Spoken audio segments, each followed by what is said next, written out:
All right, good morning, everybody. We're going to call the May 6th meeting of the San Benito County Board of Supervisors to order. We'll start with the Pledge of Allegiance by Supervisor Velasquez. Ready? Begin. Pledge allegiance to the flag of the United States of America and to the republic for which it stands, one nation, under God, indivisible, with liberty and justice for all. I'll entertain a motion to approve the acknowledged certificate of posting, please. So moved. We have a first, we have a second. Second. First and second, all those in favor, please say aye. Aye. Aye. That would bring us to board announcements and committee updates. We'll start with Supervisor Curro. Do you have announcements and committee updates? Because of the, in light of the size of the agenda, I'm gonna hold off on the CSAC update. There's a lot of information that I shared with staff and the chair on future legislation. I'll just say, when it comes to the state budget, it's still not fully known how it's going to impact. It was the main topic of the CSAC conference. There are also some legislation like AB 1383 that was proposed by the professional firefighters group that is bringing back the conversation of pension reform for PEPRA members as opposed to classic members, and that's something that we're watching very closely and we'll be bringing back. But when we do our quarterly, I'll update everybody a little bit more besides some of the urgent items. The only other thing is, it is Public Service Recognition Week, and I don't know if anybody knew this. I only found out because of CSAC that it's, so if you are a public employee, we're recognizing you and we appreciate you and we thank you for your service, because we can't do our job up here without all of the employees out there. So that's all I have for today. Supervisor Velasquez? Nothing today, sir. I have nothing other than hope everybody enjoys Mother's Day, and happy Mother's Day to all the moms out there. Supervisor Zanger? No. Supervisor Sotelo? No. Thank you very much. That would take us to public comment. This is the opportunity to address the board on items of interest not appearing on the agenda. No action may be taken unless provided by government code. Do we have any public comment? If you'd like to make a comment in chambers, please provide a speaker card. On Zoom, please press *9 or the raised hand icon. And in chambers, we have Ronald Owens.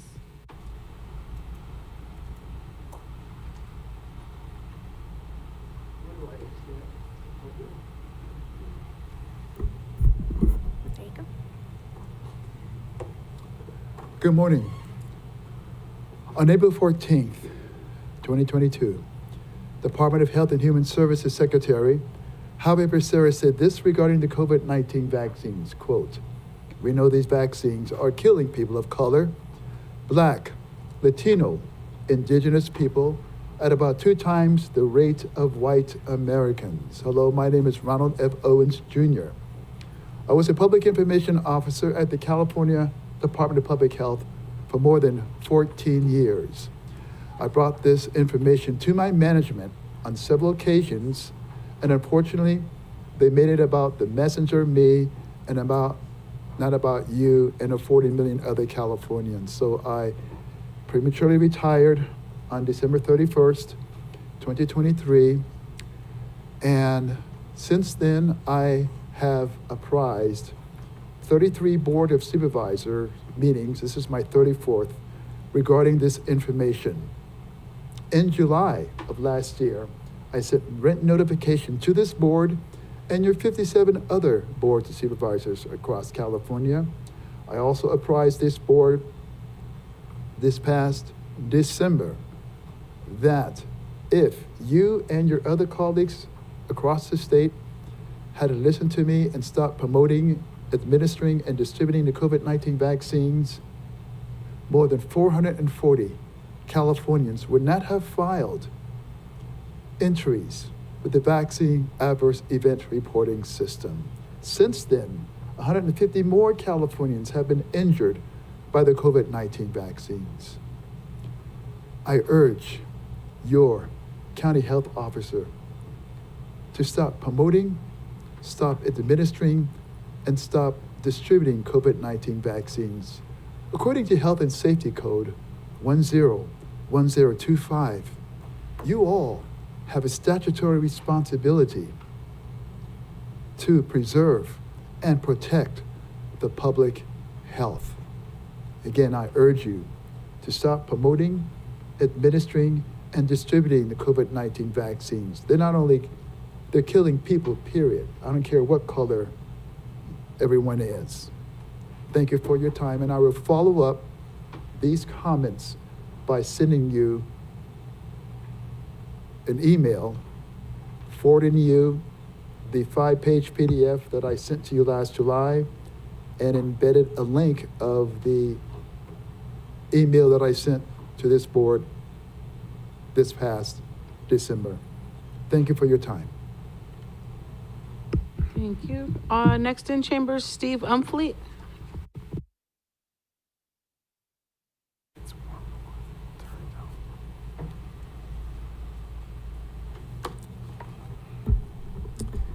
Good morning, Chairman, Supervisors. Our county has budget problems, infrastructure problems, and you name it, we've got it. You know better than I do. Did we end up in this mess by trusting the experts instead of engaging our own brains? I'll draw from my own experience with election experts outside of county and leave you to extend my observations to other domains.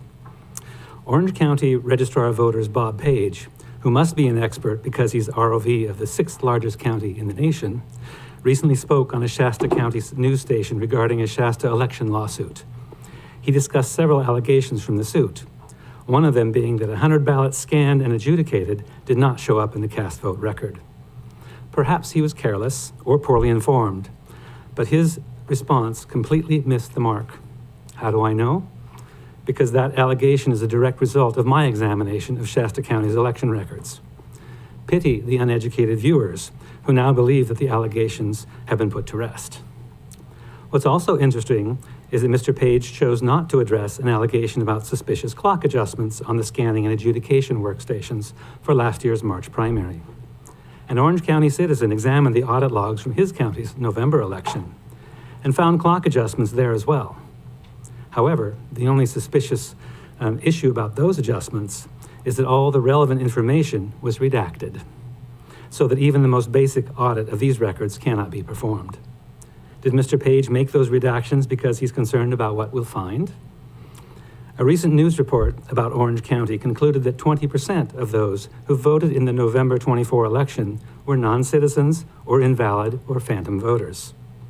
Our friend Bob Page took issue with the report, and rather than using his own resources to prove or disprove the claim, suggested an independent panel of academic experts, including Stanford professor Justin Grimmer. Academic experts are rarely independent, and I think Grimmer is no exception. Professor Grimmer claims to have debunked another expert's critical research regarding the 2020 election. I reproduced that researcher's results on a small scale and learned a great deal in the process. I also reviewed Professor Grimmer's debunking effort, which I found to be flawed, on par with what one might expect from an undergraduate. While I don't honestly believe he's incompetent, his choice of words leads me to believe that he thinks his readers are. Credentials are no substitute for accuracy and correctness. By all means, do consult with experts, but your responsibility, our responsibility, doesn't end when they deliver their report.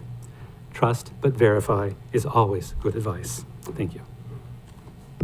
Thank you. Next on Zoom, Julie, you've been unmuted and you have 3 minutes. Thank you so much. Can you hear me? Yes. Good morning, San Benito County Board of Supervisors. My name's Julie Threet, and I am a former healthcare worker up here in Butte County. I sent you a 9-page email last night. I'm going to read as much as I can from the 3 minutes that I have here today. I'm a former healthcare worker who was injured by the COVID-19 vaccine, and I'm traveling county to county to ask that you stop administration of this deadly vaccine in your county. You're number 22 for me.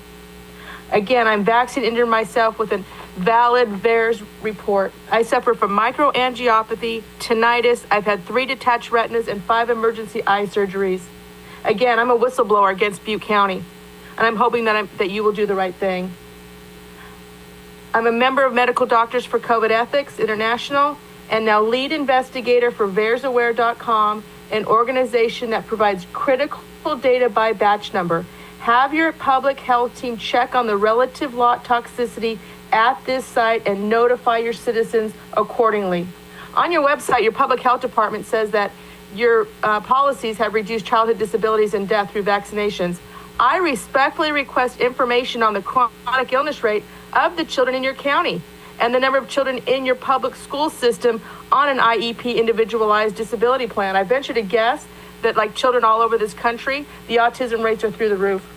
I'm not asking you to just believe me, but go do your own research. Set up time on a future agenda, and Ronald F. Owens Jr. and I will bring subject matter experts to your meeting. I've given you a list of all these doctors on the last page of my email. You can also go to react19.org. It's a leading lobbyist who has more than 4,100 research papers proving that these vaccines are definitely not safe and definitely not effective. Go to the formerfedsgroup.org. These are former federal prosecutors who are prosecuting crimes against humanity. AmericansForHealthFreedom.org. These are elected officials and candidates for office who have pledged to get these shots taken off the market and not take money from Big Pharma. You can sign this pledge.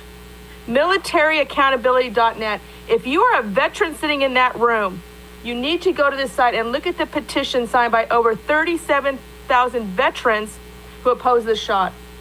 Please again notify the members of your community who have been injected with at least one shot of this vaccine and survey their health status. Help them file a VAERS report. I'm available to come down and meet with your health agency staff and train them on running data from VAERS using the National Vaccine Information Center search engine. I've given you the current VAERS numbers. There are 749 dead Californians. They could be in your county. Again, I'm a mom, I'm a grandma, I'm a patriot, and I'm here to make sure that we do not continue to inject babies, we don't continue to inject pregnant women, or our precious military. Thank you for your time. And that concludes public comment. All right, thank you very much. That would take us to our consent agenda. These matters shall be considered as a whole without discussion unless a particular item is removed from consent. Do any supervisors want to remove items from consent? Yes. Go ahead, Supervisor Zanger. Yes, 1.15. Great. Anyone else? I'd like to have the proclamation 1.3 for the Mental Health Awareness Month Great. presented. Thank you. Others? In regards to the proclamations, is anybody here from the Water District for Water Awareness Month? Yeah, I'd like to pull 1.2 as well, please. Great. Others? Hearing none. I'd entertain a motion to approve the rest of the items with exception to the pulled items. Is there a motion? So moved. Do first, do you have a second? Second. I'm sorry. We could do public comment first. Apologize. Do we have any public comment on consent? If you'd like to make a comment in chambers, please provide a speaker card. On Zoom, please press *9 or the raised hand icon. And I have no public comment for Do consent. that again. We have a first to approve with the exception of the items pulled. So moved. And a second? I'll second. All those in favor, please say aye. Aye. Aye. Hearing none opposed, item passes. So that would take us to the first item, which is 1.2, Water Awareness Month in San Benito County.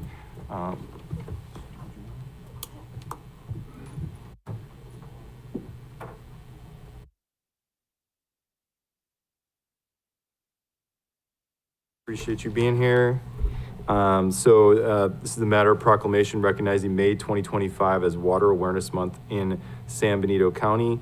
And I'll just briefly, whereas California's arid and semi-arid climate, its ambitions evolving economy, and its growing population have combined to make water shortages and conflicting demands the norm.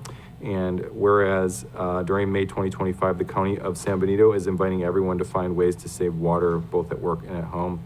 Now, therefore, be it proclaimed, the San Benito County Board of Supervisors proclaims 2025 as Water Awareness Month. Would you like to say a few words?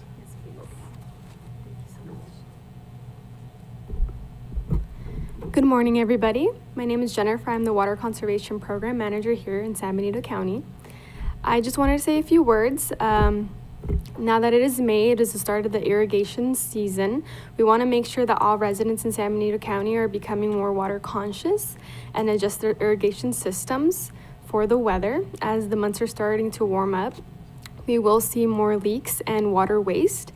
We do provide a lot of programs and rebates and our own resources to help residents conserve water.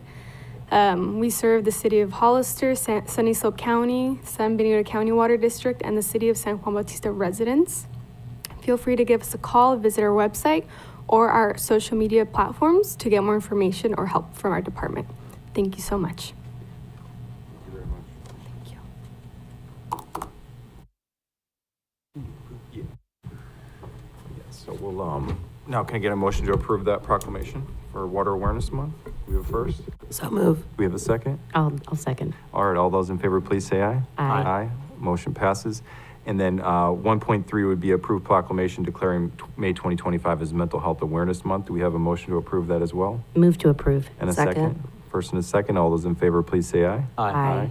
Motion passes. And Mr. Chair, would you mind considering, it's only 7 slides, if during her moment of comments, could we see the slides? There's good information in Sure. there about a future open house.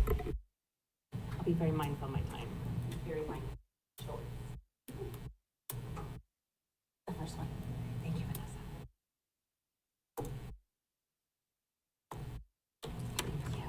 So I'll let you get right to it, Okay, Dana. thank you, Appreciate thank you. it. So this is going to be approving May as Mental Health Awareness Month in San Benito County. So Okay, thank you very Thank you much. very All much. right, okay. Thank you very much for us a time on the agenda today. Mental health impacts all of us. Approximately 1 in 5 or 20% of all adults experience a mental health condition in their lifetime. And unfortunately, our youth are seeing those same rates. We've seen them rise since 2016, where youth experience mental health rates at 15%. They are now experiencing mental health rates at 20%. And so it's really important for all of us to understand what mental health is. Some may say that mental health is even more important than our physical health because it really interacts with everything in terms of what we do, how we interact with our community, how we seek help. And I'm wondering if I could go to the slides and just move through them real quickly. Oh, they're behind me. Okay, thank you. And so every May, communities across California and actually across the nation take time to recognize the importance of mental health awareness. It's really important for us to have conversations to break down the stigma and to let everyone know that it is okay to need help. At San Benito County Behavioral Health, we have a full range of mental health and substance use disorder services. We have a community access line that is available 24/7, and we really encourage everyone to call, to come down. We have screening and services that we can provide on a daily basis for our community members to help them get connected. And we'd love to see everybody join us on Wednesday, May 14th at our clinic from 1 to 4. We're at 1131 Community Parkway. We'll have screenings for mental health, resources, fun activities, and we'd love to see everyone out there. I also want to emphasize that San Benito County Behavioral Health is part of the community. We're in the community. We show up, we have fun, we provide information and resources, and we're available to help when folks need us. And we've established a mobile crisis unit that's available 24/7, 365 days a year. So I really want to slow down and just take a moment and breathe and make sure that everyone knows that this number can be called any day, anytime. Members from the mobile crisis team will go out to where community members are and provide services to them to help de-escalate a crisis and help things to stabilize. If that individual or their family member needs more help, then they will be assisted to be transported to the hospital where folks will have a mental health assessment. And a lot of this work happens again in the community, and we don't want anyone to be afraid to call, so please call us. And we're excited to share our new logo and branding.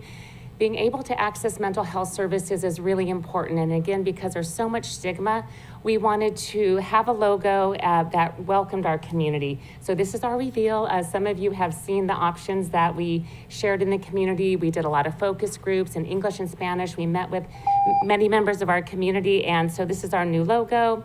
A little bit about us, wonderful people that you will see if you come join us on the 14th. And thank you for your time. thank you, Dana.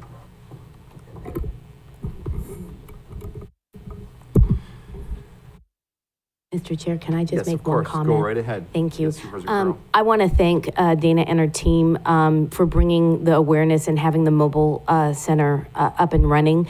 It is very shocking after sitting through an event with our youth how much the need has grown.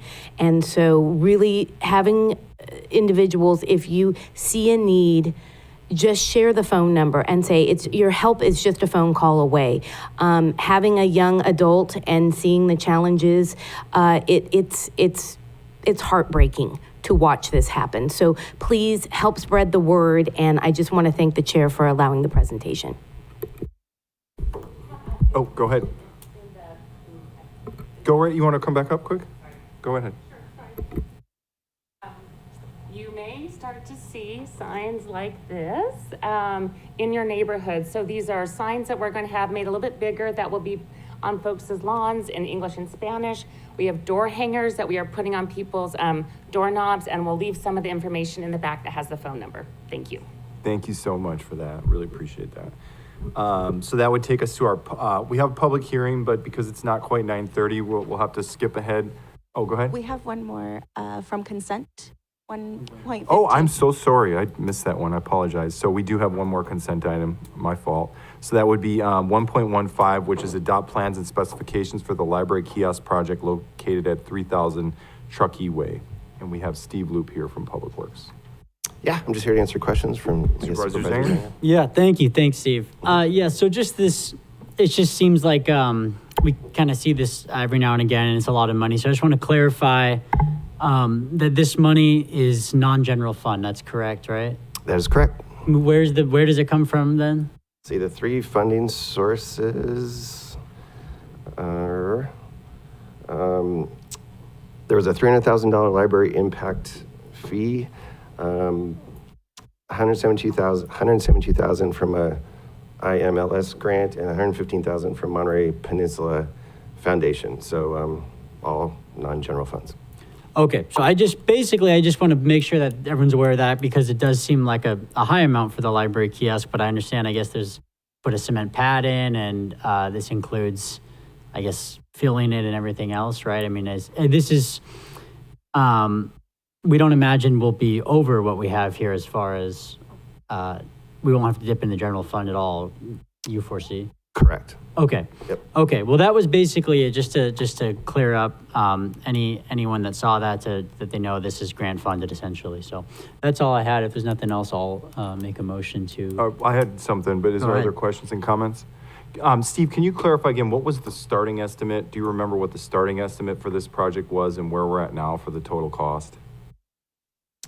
The starting was fairly close to this, actually. I don't remember. I know the site work is more than we anticipated, and so I think generally because of the site work, we're, I want to say about 100,000 over what was projected a couple of years ago because of all the site work and PG&E work and trenching and things. So Yeah, I do think it's an example of something where, I'll be frank, first of all, non-general fund, but $300,000 in library impact fees. Let's clarify that could be used toward other uses, specifically the library expansion or some other library-related project or programming, as far as I can tell. So there are discretionary dollars that are being used. And this is another example of something where going forward, I think we have to learn from some of these projects that we're not getting the best use of taxpayer dollars, whether it's from grants or whether it's from our own impact fees. This is a lot of money for something that is going to have a very minimal impact as far as I'm concerned. I hate to say it. I think this was a mistake. Thank you. Anything further? So then I would entertain a motion for approval. Yeah, I will make a motion to approve. We have a first, we have a second. I'll second. All those in favor, please say aye. Aye. Aye. Any opposed? We have a no. Motion passes 4-1. I'm going to say I voted for it because I've supported it in the past. I don't want to be a hypocrite. So moving forward, we have a few more minutes before our public hearing. So if it's okay with the board, we will move ahead to the regular agenda. The first item on the regular agenda is approved contract with Medico in the amount of $1.566 million for the first year for the term of July 1st through June 30th, 2029, with a 3% annual COLA with the potential of 2 extensions for inmate medical services at the County Jail and Youth Services Center. And this is an item with the Sheriff's Office. We have a Sheriff's Office representative here. Is there a presentation on this item? I know we had prior discussion. This is a continuance from the initial recommendation to bring this forward, but we do have Mr. Corral here. If there are any questions or comments.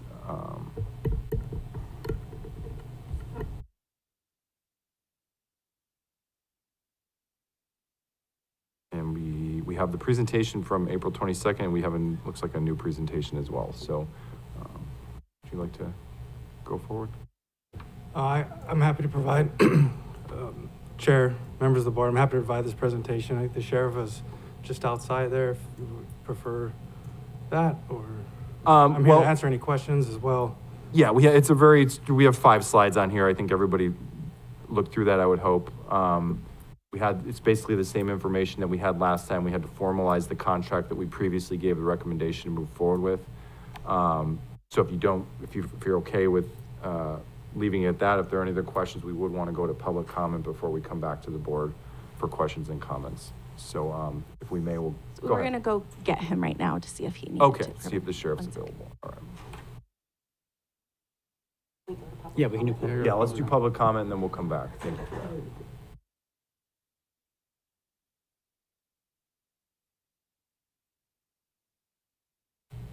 If anyone would like to make a comment on this item, you can bring a speaker card.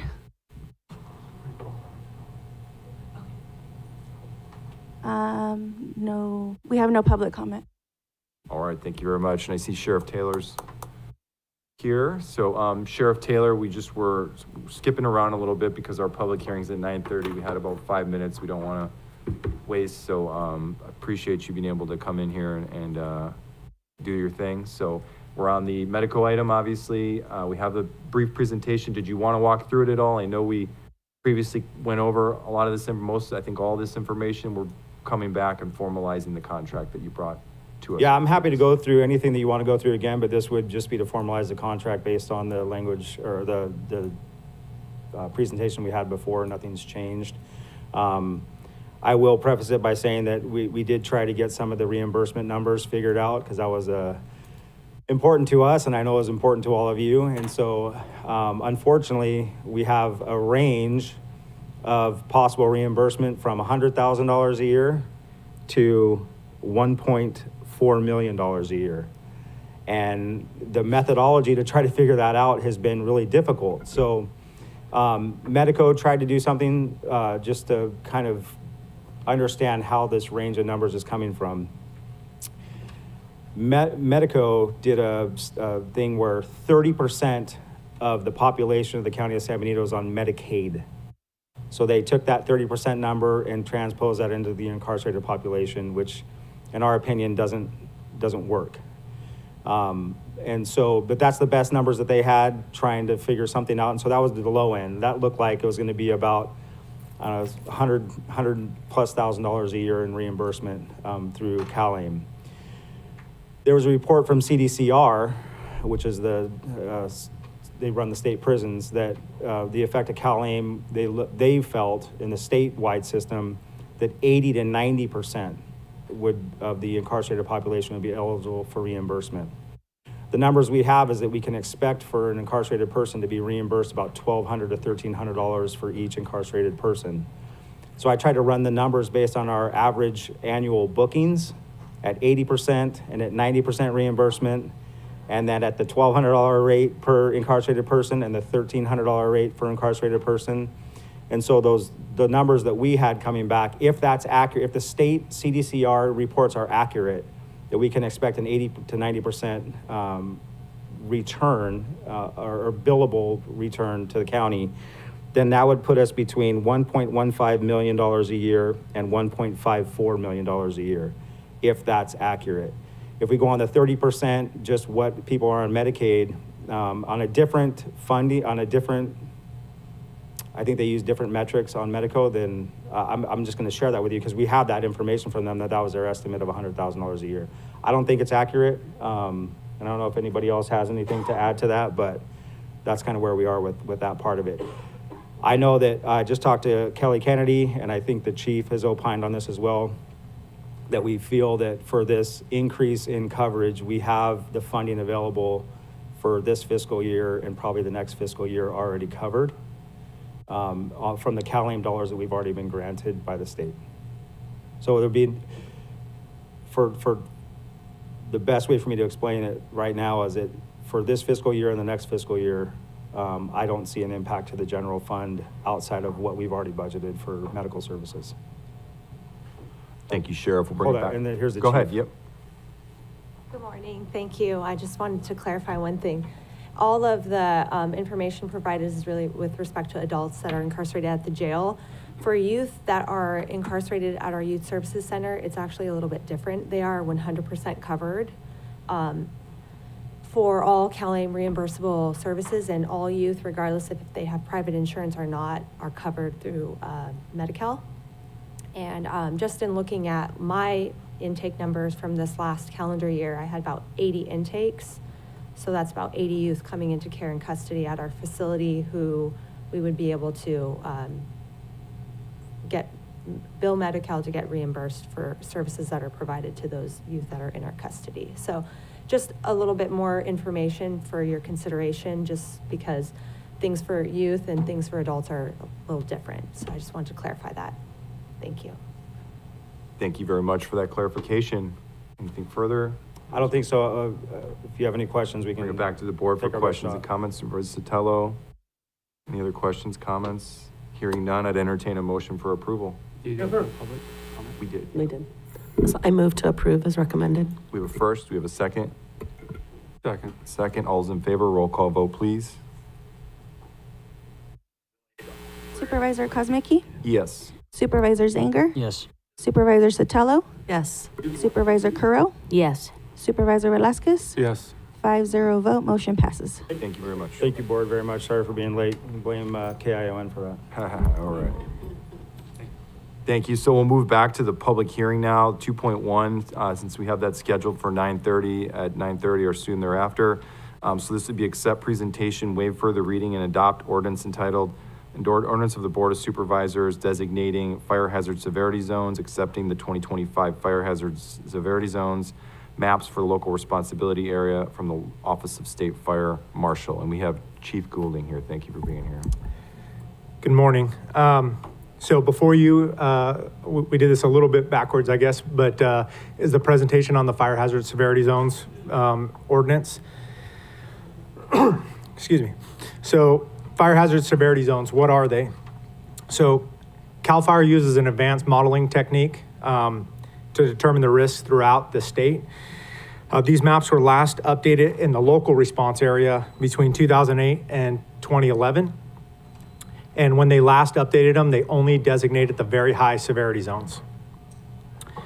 In 2022, AB 642 and SB 63 passed, and that required CAL FIRE to update these maps again for the local response area, but it also required them to include the moderate and high designations. They'd already been designating those in the state response area, but in the local response area, they'd only done the highest category of very high. And then Government Code 51-179 requires the local government take mitigating actions. So then what do we need to do?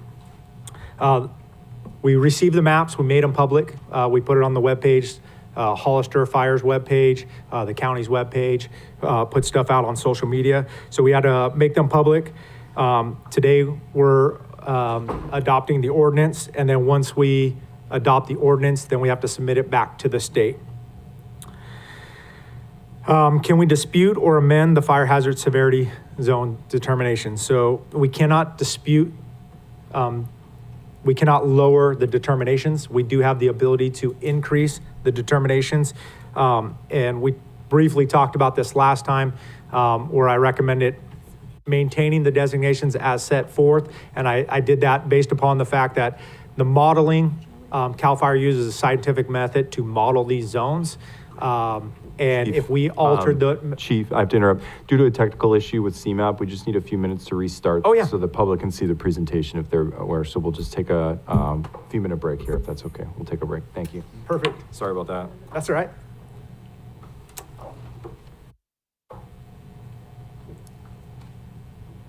Recording stopped.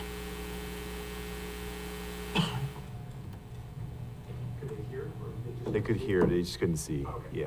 So I don't have to go back to the very beginning, or? No, as long as we show the visuals, I think we'll be okay. Yeah.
She's checking. Okay.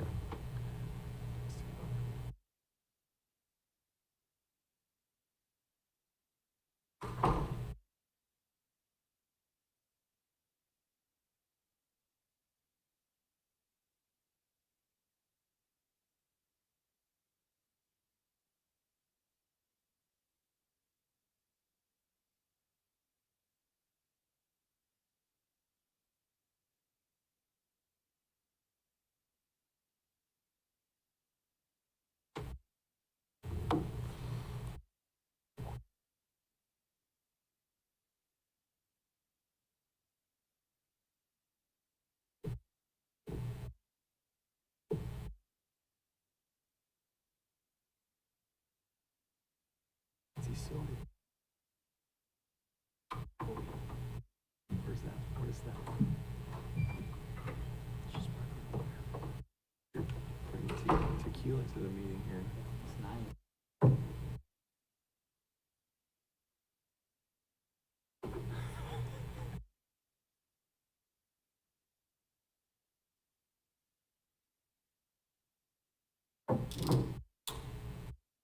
Not quite sugar-free Canada Dry.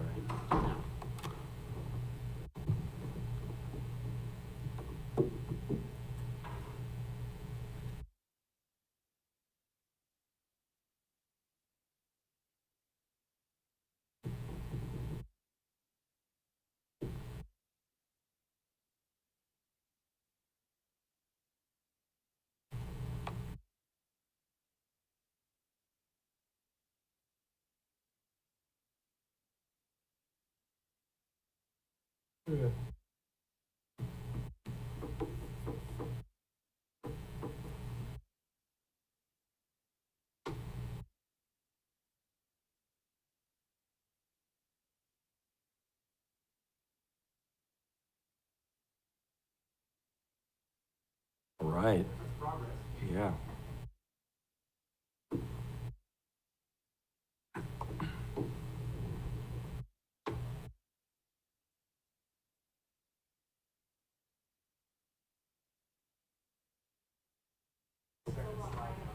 We're safe with the second slide, yep. All right, we will continue. Thanks, Chief Goulding. All right. So as I was saying,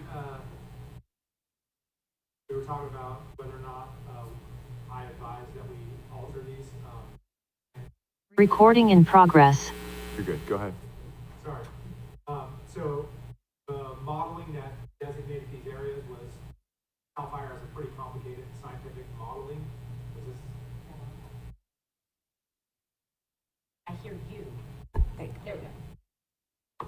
How about now? All right, we're gonna give it another try. All right. CAL FIRE uses very scientific modeling to come up with these maps. My recommendation to not modify these is we would have to come up with a justification as to why, or we should come up with a justification as to why we change the modeling that's been created. So although it is in your purview, my personal recommendation is that we don't modify these unless we're gonna allocate sufficient staff time to come up with a reason why altering the fire hazard severity zones. We can increase, we cannot decrease. And then ultimately, so what does it mean?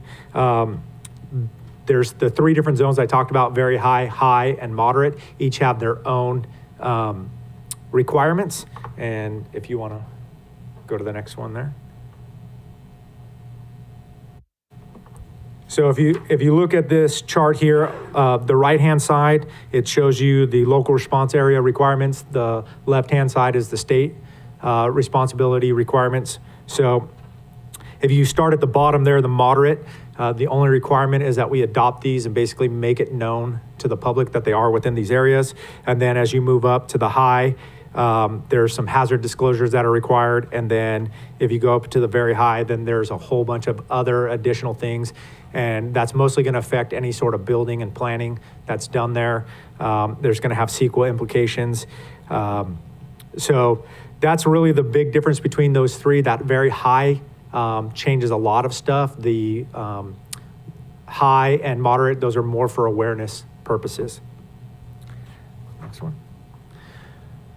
So this here is the map of San Benito County and the fire hazard severity zone designations.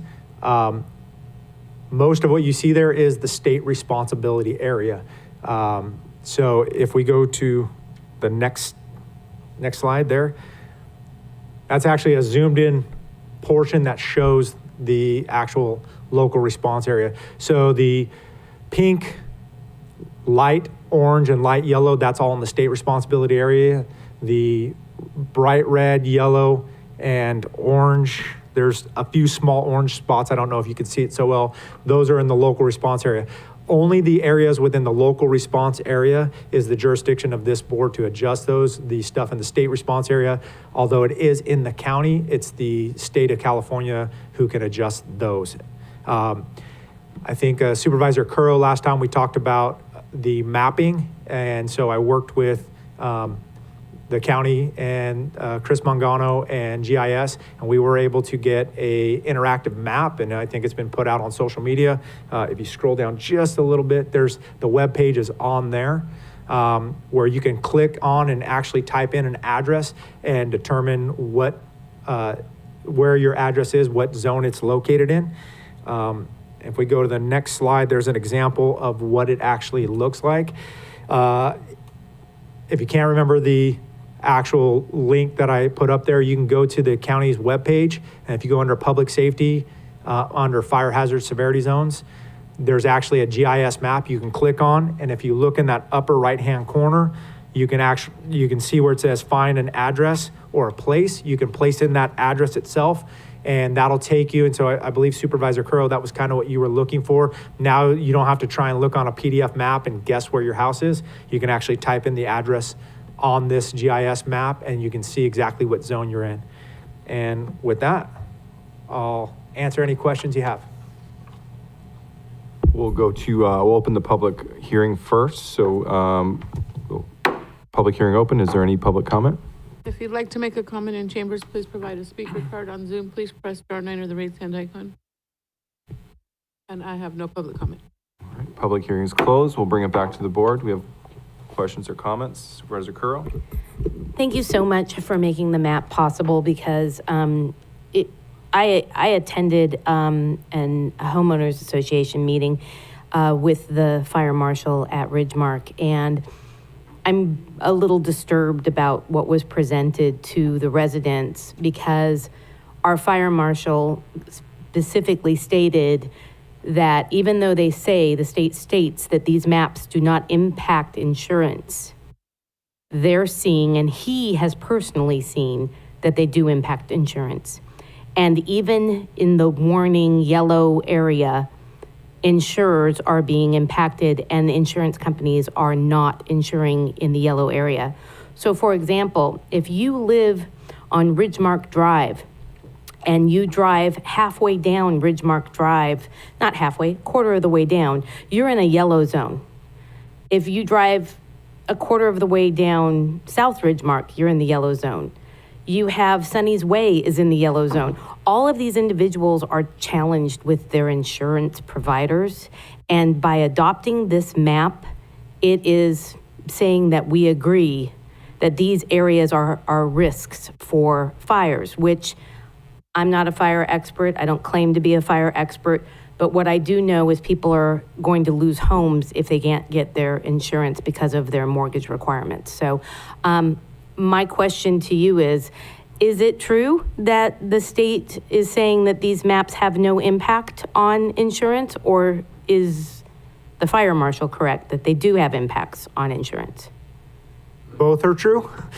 They are stating, the state is stating that the insurance commissioner says that they have no impact. They use different modeling techniques for insurance, but I think it's very apparent here in California, they're looking for reasons to cancel insurance. I just heard about a property this morning in Hollister, right off of Sally Street, right by our fire station, that was denied because they were considered too close a proximity to the WUI.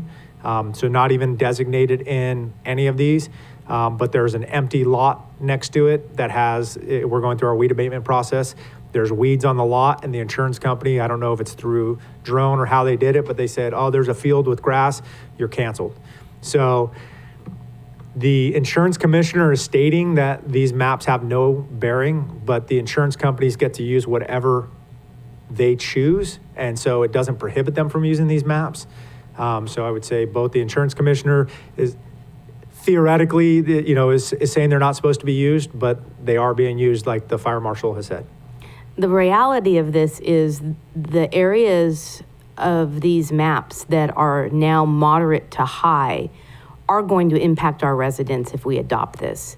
I know it's a rubber stamp. I know this is just us saying we agree with the findings of the state, but I can't agree with anything that's going to hurt people in the sense that they're going to be pushed out of their homes because they can't get insurance. And I know that's not your fault. This is the fault of the situation the state of California is in. But if we don't push back and say that we don't agree and that our residents deserve better, especially when they're trying to become fire-wise communities. And now I'm understanding even when you become a fire-wise community, you were told that you would get a reduction in your rates. And I've seen these communities, like neighboring communities of mine, that have done this, and it has not helped them at all. They're still losing their insurance. So I think this is a bigger problem and a discussion at the state level that needs to be really addressed. But just adopting because we have to adopt seems wrong to me. So I appreciate the presentation, and I really appreciate the detailed map for the public to see where they are individually by household. So thank you. Thank you, Supervisor Velasquez. Supervisor Zanger? Yeah, just to understand a little bit. So what would happen if we didn't adopt? That's a very interesting question that I do not know the answer to. I can give you my general sense is these maps exist. Yeah. So whether we adopt it here or not, or I should say whether you guys adopt it or not, these maps are in existence. They're out there. What repercussion back to the county, I don't know. Ultimately, these maps, to Supervisor Curro's point, it's affecting insurance, but not adopting these maps don't reduce the risk to those homes that are within those zones. So the point of adopting these maps are supposed to drive more so when you get to the very high areas. It's supposed to drive building requirements. It's my understanding that a lot of the building requirements that it requires, the county has already got in place in those areas. So really what most of this adopting the maps are doing is for those other designations that are the high and the moderate, is notifying people that they're in that area so that they could be aware of it. But the actual repercussions, I couldn't tell you. That's something I would have to look into it if you chose not to adopt it. Thank you. Supervisor Sotelo? Yeah, it's interesting. I mean, obviously, we don't want to do anything that's going to damage, but I hear you in that it's already there. I think it does set a little bit of a, I don't know, it's a little bit of a pushback in that, hey, wait, we don't want this, we don't want it affecting, and so are there other ways? And so I guess I would be curious to know, what could be done if what if this starts to become a movement, right? Like, you have other counties that don't approve it, then kind of what happens? Are they going to, is there a way that we can kind of, through this, maybe get the insurance companies to understand or to stop doing this and basing it on these models? And I understand for the requirements, and I agree with that, especially in these really high, that very high zone and stuff, that we need to do more to kind of protect those areas and have extra requirements. But for some of the people that are being impacted now in the city and kind of those close lying areas and are going to lose insurance, that's really tough. So I see both sides of it.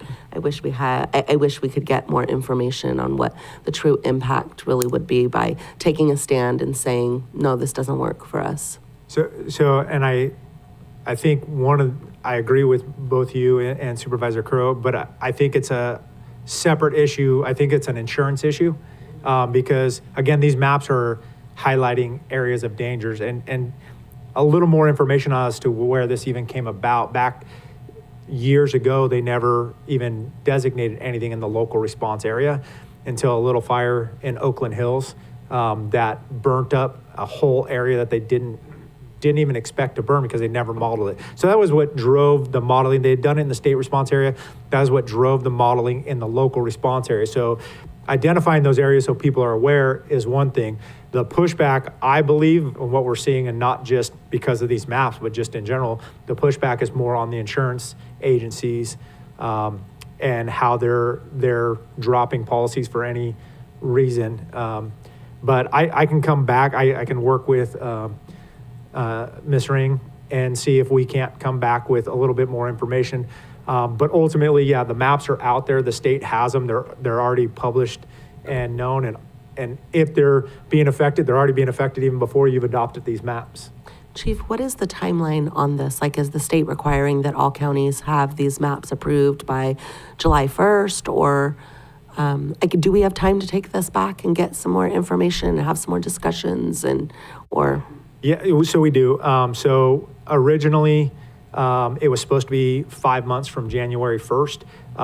Then the fires in LA pushed everything back. So we did not receive the maps until March. And so it was 5 months from there. So in August is when they're due. I deliberately brought these early in case we ran into something like this, so we would have time. And I looked at it if there was a hang up, a meeting was canceled, or if there's questions or anything like that. So I deliberately brought them to you guys early so that we would have time to do something. So there is a time frame that we're required to have things done, but we still have a few more months before we have to have this done and passed. Well, and I appreciate you being so proactive and bringing it forward. And I think this is an amazing planning tool, right? And it's going to help us hopefully be more fire safe. The unfortunate part of it is that insurance companies are now using this, and so I think there's just maybe some further conversations. Nothing that's to do with, I get the purpose of this, and I think it is a completely separate issue, but is there something that we can do by taking a position with this that maybe they're not allowed to use these maps, or I don't know, something that can be done so that we are representing our residents to the best of our ability, right? And by just adopting something that may have, I realize they're out there, but can we possibly use this as a tool to, no, you can't do this? I don't know. I think it's worth having a few more discussions rather than just adopting it today. Let's have a little bit more discussion. Let's look into this a little bit more. And if we have to end up approving it, or it doesn't make a difference or whatever, great, but at least we've done everything we can to make sure that we're doing the right thing for our residents. So thank you. Do you have something further? I just had a question, actually. ahead. Yeah, if that's right. Just to clarify, Supervisor Kuro, are you suggesting you don't necessarily agree with the actual like mappage, like the severity zones, or is it more an issue of you don't agree with the potential like insurance effect of the map? It's a little bit of a combination of both, because the areas that are in the yellow zones are people that are losing insurance. There are people in those areas that are losing insurance. And it doesn't make sense when you have a developed community like Ridgemark with fire hydrants, with a fire break of a highway around them, that some of those residents are being put in a yellow zone area. I'm using this more as a tool that we do need to educate. I mean, the one thing I got out of the HOA meeting with the fire marshal is the education of our residents, and they need to hear that they are responsible for ensuring that their houses are hardened to be able to prevent fires in their area. And there's a lot of education that needs to be done, and just putting a map out there is not going to solve that problem, and I think the state is missing that. The state is missing the educational element. Yes, there's fire prevention measures and funding coming in for that, but the home hardening, we're talking about home hardening in high dense areas where you would never imagine it. Imagine a fire going through Ridgemark and wiping it out. It could happen. It's possible. But we need to educate those residents and promote the Firewise communities, and have all of the property owners must be involved in ensuring that there is no fire, a reduced fire risk as much as possible. So the reason I'm moving to not approve this is because we need to make a stand, and the public needs to understand this, and just rubber stamping this is not going to get that information out there. And I'm sorry to get political, but now I sit up here, so I'm going to get political and say, no, we need more, and we need more conversation about, if we don't adopt these maps, what are the ramifications at the state level? So that the voters know that we are actually hearing them. They were very, very vocal at Ridgemark. If I can add a little context to your comment about Ridgemark, which obviously recently we have seen neighborhoods devastated by fire that you never would expect it. So these maps are based upon their method is based upon their last 30 years worth of wind and fuel moisture and all those things, and worst possible conditions. So that's why you're seeing areas that, you might scratch your head about, like, why is this house next to a green, golf course? Why is this a high danger zone? Because they look at a 30-year history, and that includes the wind, which can take ember casts and move it to areas that you wouldn't expect it to get to. So that's why Ridgemark and some of these other neighborhoods are in the yellow zones there. Well, it totally makes sense to me. It's just, I think the public needs to be more aware. And when these maps were presented, it was very clear from the fire marshal that it's going to affect insurance. And that was alarming to so many of the residents.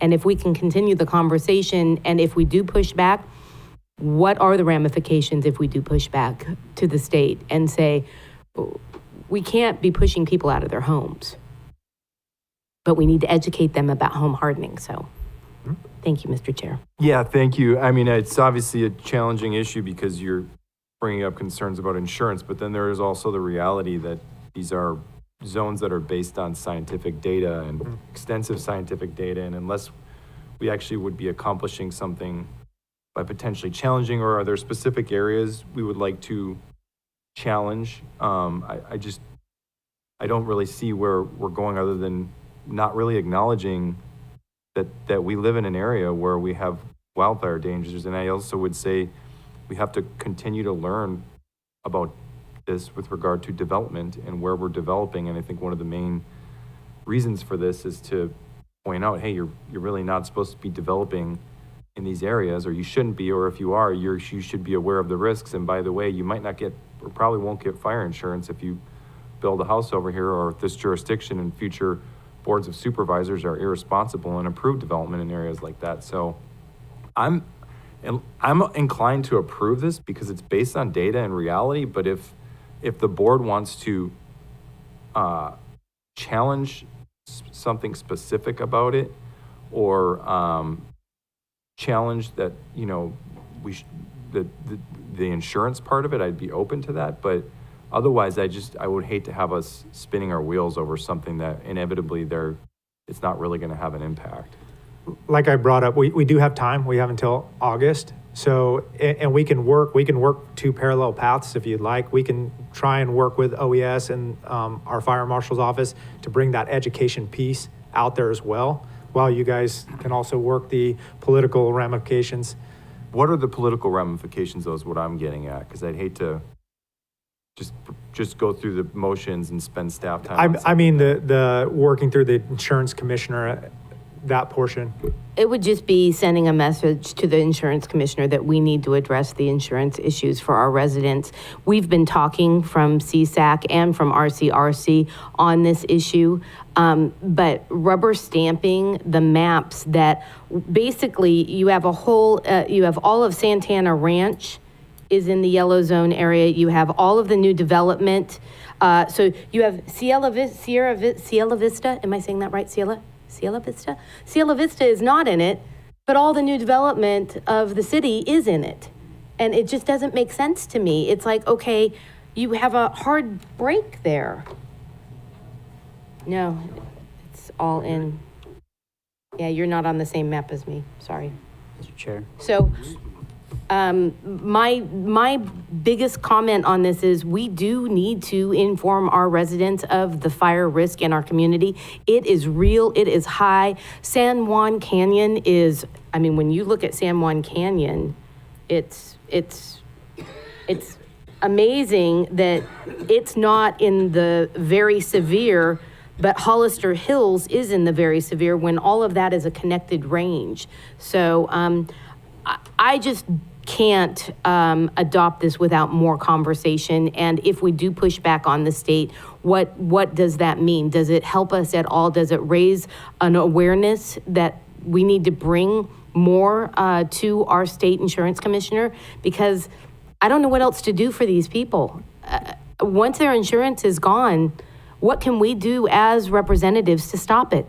I just don't see what the answer is, except for lobbying. Well, I'm lobbying to not approve this map until we get some relief for our residents. Mr. Chair. Supervisor Zanger? Yeah, just really quickly, because I definitely understand where Supervisor Curro is coming from. For me, it seems, just personally, I'm treating it as kind of two separate issues. I don't actually think we're going to, like the comment that Chief made, you know, CAL FIRE has a pretty intricate system they use for doing this. I don't think we're going to get anywhere spending staff time trying to redo any of these map areas personally, but I do see the insurance issue. So I think they're kind of separate. I think we should have some sort of informational item or outreach or something regarding the insurance issue, and we can deal with that separately. But that would be my opinion. And I would approve the new maps, but I do think something needs to be done regarding the insurance issue. I just see them as separate, I guess. That's all. Anything further? I understand where you're coming from, but I'm also understanding that we can't tell insurance, they're a private industry. Is there legislation we're trying to advocate for? Is there something with real meaning that we're trying to do here, or are we just trying to send a message that we don't want insurance companies to remove insurance from people who are in high wildfire danger areas? My big point out of this is to bring awareness. I know it's futile, that not approving this map is not going to stop it from being the existing map, but making the awareness known and having the residents understand that we will do something, whether it's a resolution saying we have a state of emergency when it comes to insurance in our community, because South County residents are being dropped left and right, and that state system is not a state system. Those are just insurance providers that negotiate the best rate against each other to be able to cover. It's not like the state comes in and does the coverage. So I think the awareness point of this is where I'm trying to get at. And if we could get some sort of support letter for our residents to the state insurance commissioner, that would be great. I'm not asking for staff time to redo the maps. That's futile. There's no point in it. But there are examples in the maps that don't make sense.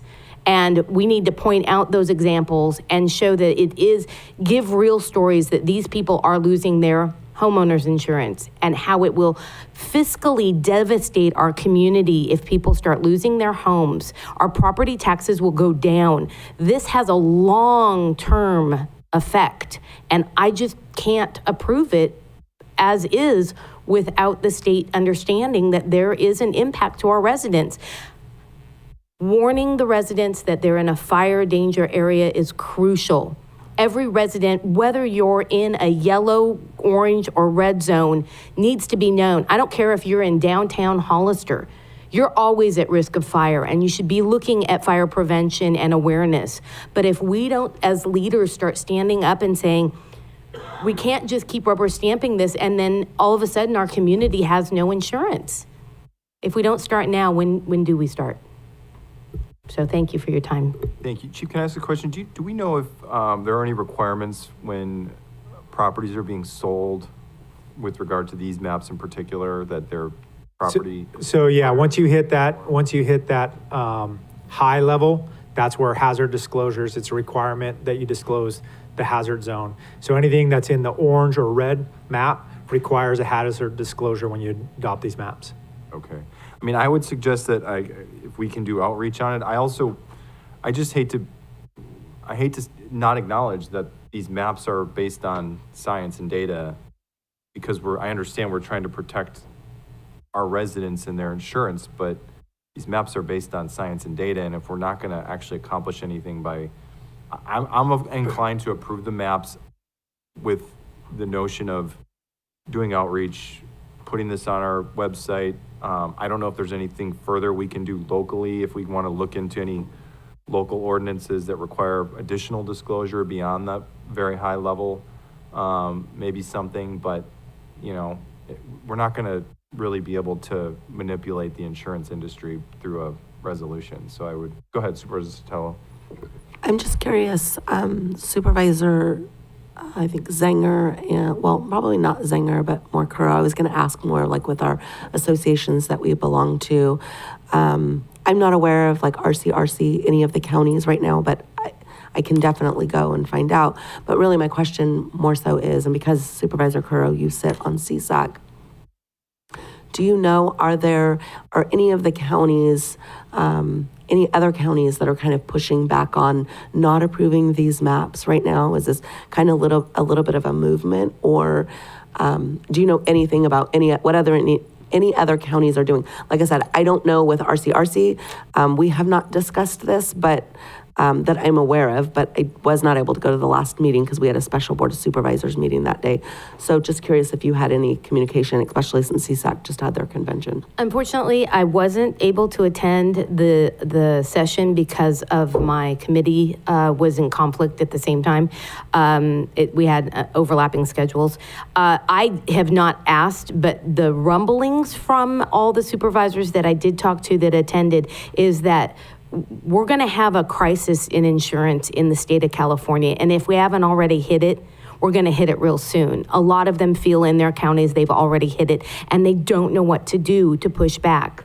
And when this map came forward, I went, well, there's an example of how you make a splash, even though it's not going to, the map's not going to solve the problem, but it's going to bring the awareness forward, and that's what I'm trying to do. So I understand if you do adopt the map today, but I will tell you right now, I'm not adopting the map today. I will not do it. Okay, thank you for that. Supervisor Velasquez? Thank you, sir. I think, we spend time, we look at these maps, and looking back, I think we can all say, probably agree, we knew.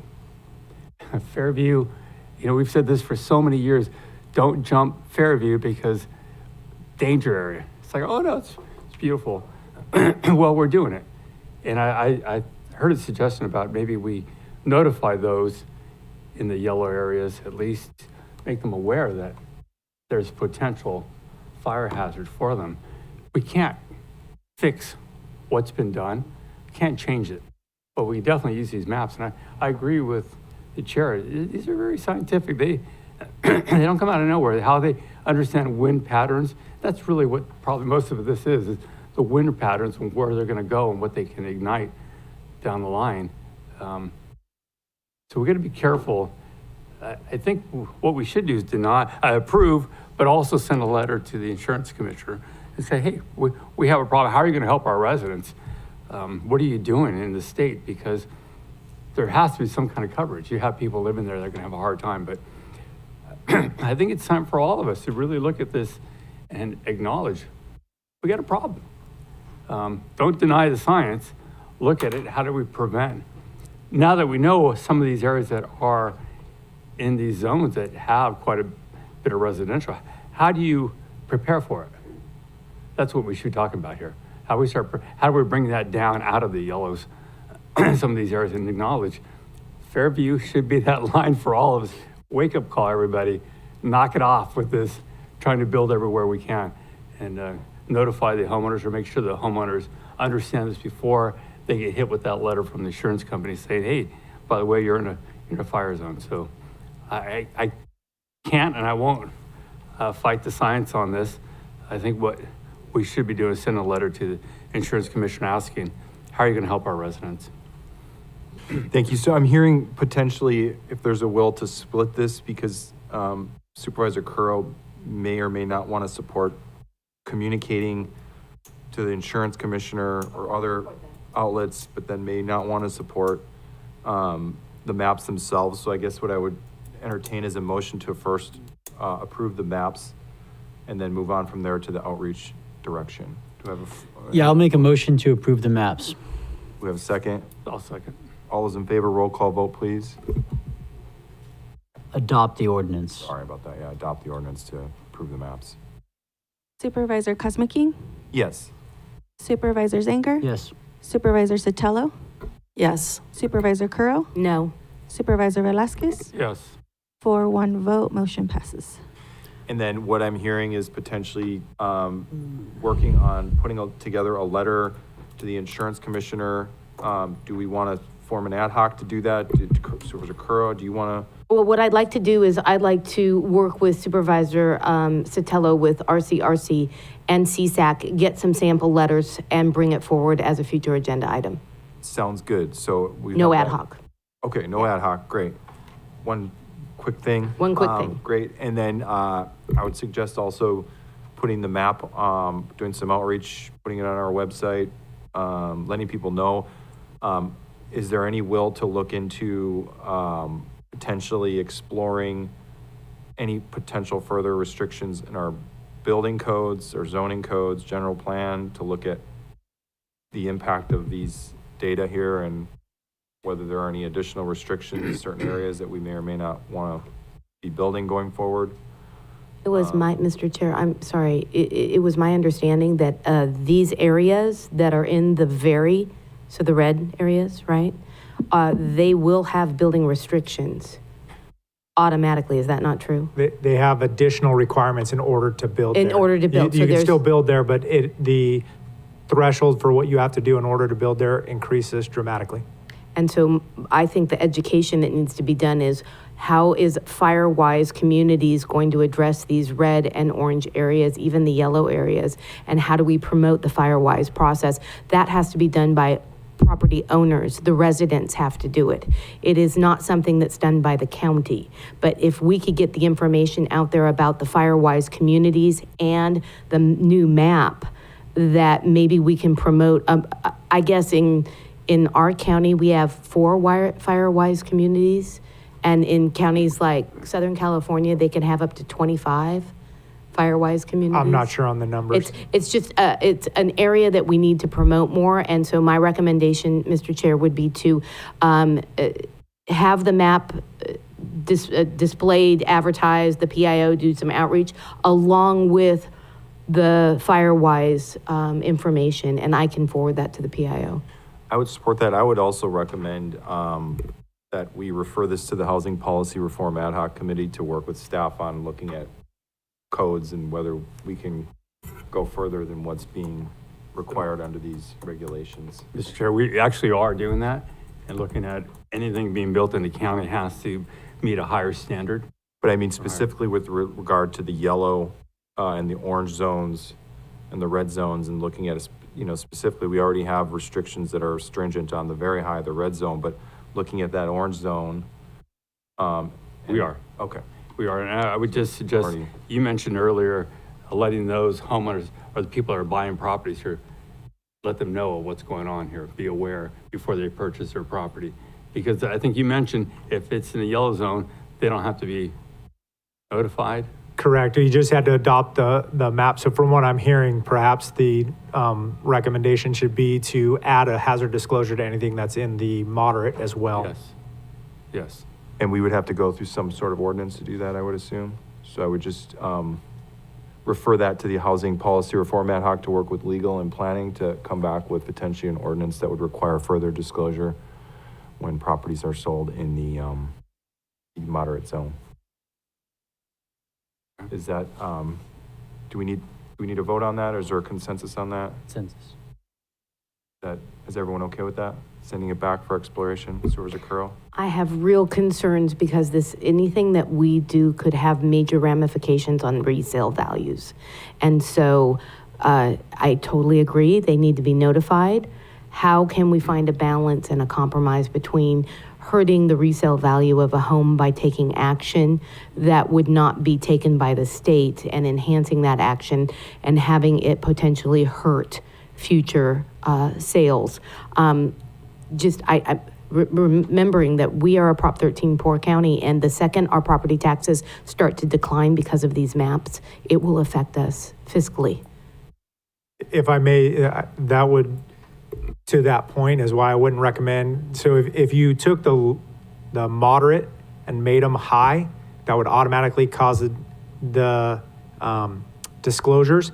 But if you just add a disclosure to the moderate, that doesn't change its designation. So it doesn't really change what zone it's in. You're just notifying people that they're in that zone, which is why I wouldn't recommend moving the moderate to that high, because now that changes on a map a threshold of where they are, which is going to have a dramatic effect, or potentially could have a dramatic effect.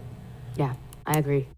And I wouldn't suggest changing the maps, it's just requiring the disclosure. We're changing the maps, and then you could have further ramifications with insurance and other things, but all we're doing is telling people, I think we're gonna regret not doing more at some point when we have a disaster here, when we're not being transparent with the public. And so that's really my number one concern personally, is I would suggest taking everything Supervisor Curro said into context when the ad hoc has that discussion and come back with something. Thank you. Thank you. Anything further? Thank you, Chief, appreciate it. We did public comment on that, so that would take us to back to the regular agenda. Let's take a 5-minute break though before we get there. Thanks. Recording stopped.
Recording in progress.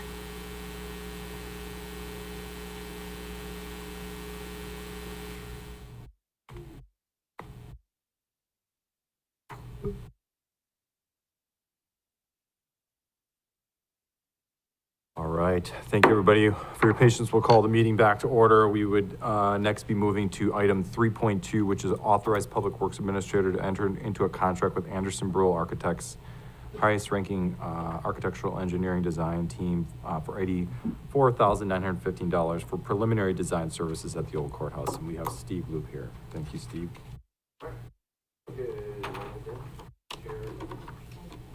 Good morning again, Chair and Board of Supervisors and members of the public.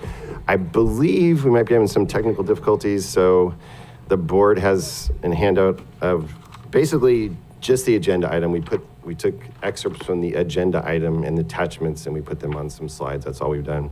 And there's some copies in the back for the public, but I'll just have to kind of talk us through it without the slides here. So, yes, so back, just a little bit of recap. Back in September 2023, we had a fire in our courthouse, and about a year later, the courthouse was mitigated, cleaned out. It's essentially, as of last summer, a shell and walls. And so we are now trying to transition into the design and assessment phase while we wait for our insurance folks to provide an insurance payment to remodel the courthouse. So back in November of last year, we released an RFP for the design of the interior and exterior of the courthouse, and we received 9 excellent proposals from different architectural firms on January 10th. So in March, staff came to the board and said, okay, we've received these 9 excellent proposals, and we'd like to award a contract for design to move forward for the courthouse to the top-ranked architectural firm. And at that time, the top-ranked firm and even the second-ranked firm, they both had submitted a proposal of a scope fee of approximately $900,000 to do the full design of the courthouse.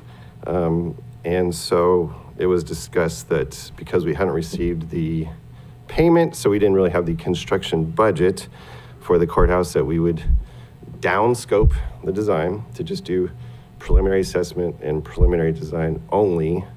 And that's fine. That was always the intent, but that's fine. So now we've downsized the scope to just do that preliminary design, preliminary assessment, and pause, which we were always going to do. But so that's where we are today. So the board said, okay, please downscope to just those tasks, and then also consider a seismic study for the building, which I'll talk about in a moment.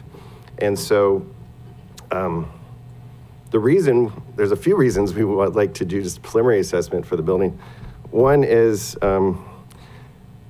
if the insurance company comes back to us with a payment of, say, I don't know, $6 million, at least we'll have kind of a baseline smell test, something, if we've done some at least preliminary cost estimating to say, well, $6 million is only going to get us halfway there for the building. But at least we have some baseline as a comparison, and that's why we would like to do just a preliminary assessment, preliminary design, no detailed design. The second possibility that insurance companies have implemented is sometimes insurance companies actually reach out to the person that experienced the damages and say, and they request a cost estimate from the person, the entity that experienced the damages. And so I don't know if that's going to be the case with our insurer, but we can't provide any information if they say, what do you think it'll cost to remodel your building? We just don't have that information yet. So we'd like to at least be able to have a preliminary cost estimate produced for both of those two reasons. And then regarding the seismic study. So it was requested by the board to look at having a seismic study performed for the building. So we reached out to the design team and their structural engineer, and they said, well, if you'd like to do that, it's called ASCE 41 Tier 1 report. Evaluation, it's essentially seismic evaluation. And the structural engineer said, okay, well, if the county would like to consider doing that report, there are reasons that the report would be worthwhile to perform. And three of the reasons are as follows. One, modifying the structural elements to include a large opening in floors, large openings in concrete shear walls, etc. Or adding weight to the building, 10% of the weight of the building, which for this concrete structure would be a lot of weight to add. Or number three, change the building use classification from like office to education or to some other use. So at this point in time, there is no plan to modify the structural elements of the shear walls or the cut an opening in the floor. The structural engineer said it'd be really, really difficult to add 10% to the weight of this building. And the county doesn't intend to change the building use classification from anything than it previously was used for. So at this time, there's really not a reason to perform the seismic study. However, it can be performed if the board so decides to do that. And so where we're at today, the initial preliminary design, preliminary cost estimate phase will be approximately $84,000. $84,000. And then the Tier 1 evaluation report would be approximately $10,000. And just to reiterate a little bit, for the $84,000, it's just going to focus on building assessment, a concept design, and a cost model only. And then that'll be the limit of the scope. And then the $10,000 would be for performing this seismic study. And so that's where we're at. And I'll pause for questions. Thanks, Steve. We'll go to public comment. We'll come back to the board. If you'd like to make a comment in chambers, please provide a speaker card. On Zoom, please press *9 or the raised hand icon. And I have no public comment. We'll bring it back to the board. Do we have questions or comments? Or is it Sotelo, Singer, anybody? Velasquez? Let's go back to the seismic. You're saying that portion of it would be $10,000? That's correct. Okay, and that's just to see if the building needs anything. I mean, even if we're not changing the use, don't we want to make sure it's safe? That's kind of the point of. Well, again, to do a seismic study, there's three reasons to do it. Modifying structural elements, adding 10% of the weight of the building, or changing the building use classification. So we don't propose to do those three things now, but it would provide an assessment of the building, if that's your question. Yeah, as you said, it's open right now. You can see what's going on in that building. So wouldn't this be the time to be doing this? To make sure the building was built in what, 1962 or something? Correct. Well, maybe I'm misunderstanding the question. I think we should do the study. How's okay, that? Fair enough. Supervisor Curro? So Steve, is there any indication that there's anything seismically wrong with that building? There is not at this point. So. Okay. Is there a way to do this, so you're arguing that this would be the time to do the seismic study if you're going to do it. Would there be an alternate time to do the seismic study? If you're going to do the seismic study, would it be after? Because you mentioned modify the structural elements. Is there no chance we're going to modify the structural elements, or is that just a preliminary assessment?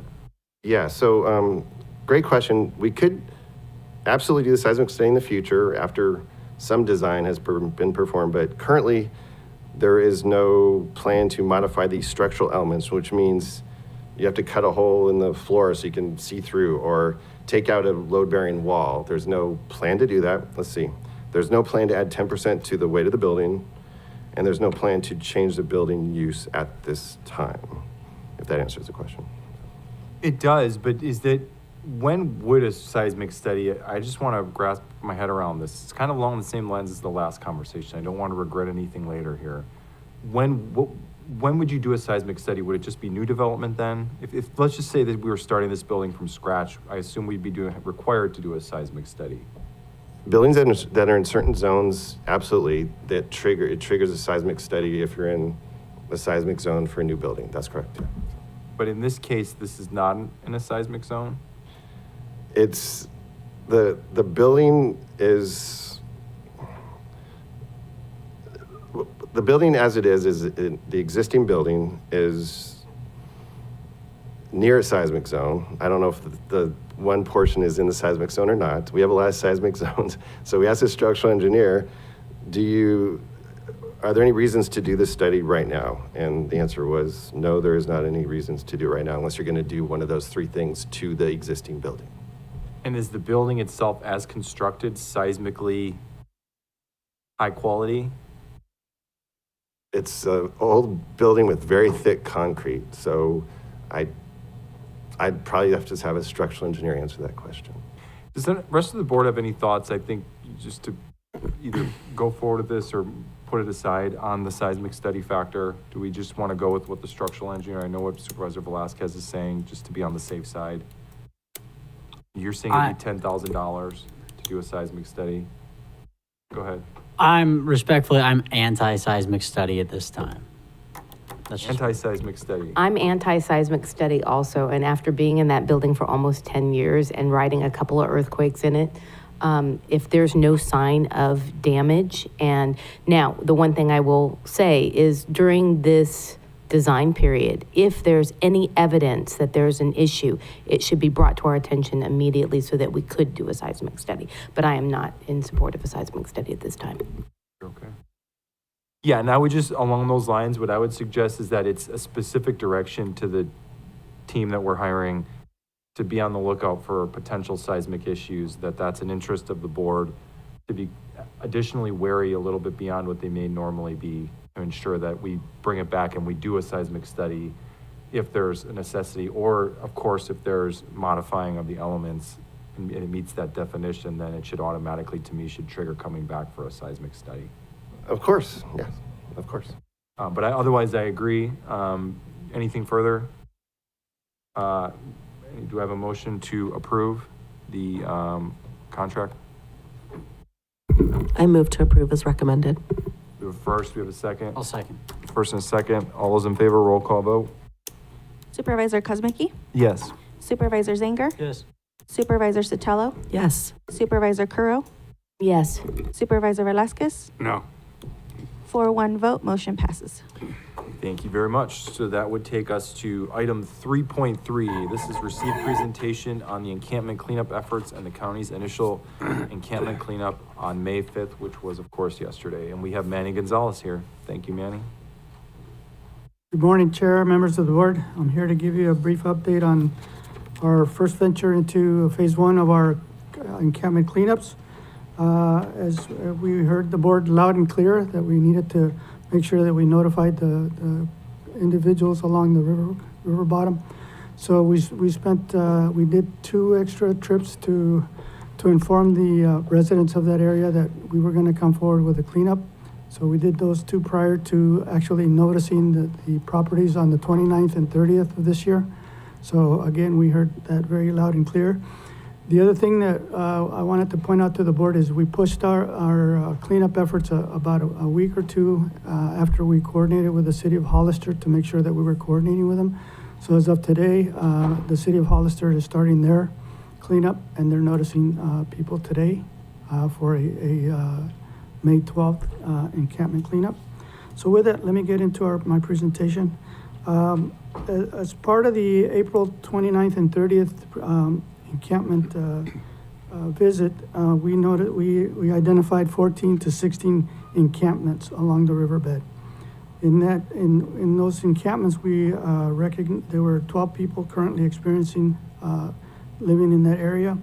We found 4 dogs, and one of the things that we want to point out is that we're using an ArcGIS to map all the information so that we know where that'll be tracking the encampments.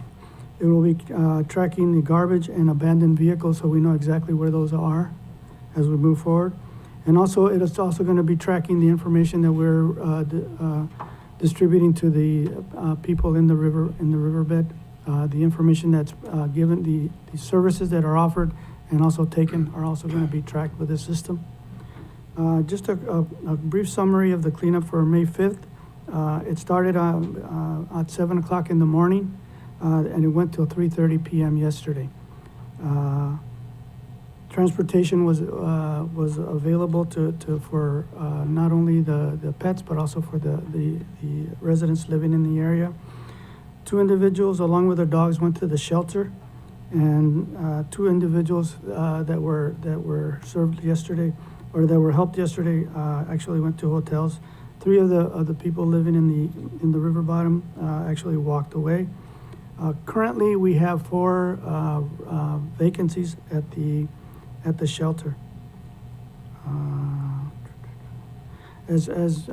We're not done with phase 1. Phase 1 consisted of the area from San Juan Bridge to State Route 156, so that was just the first area.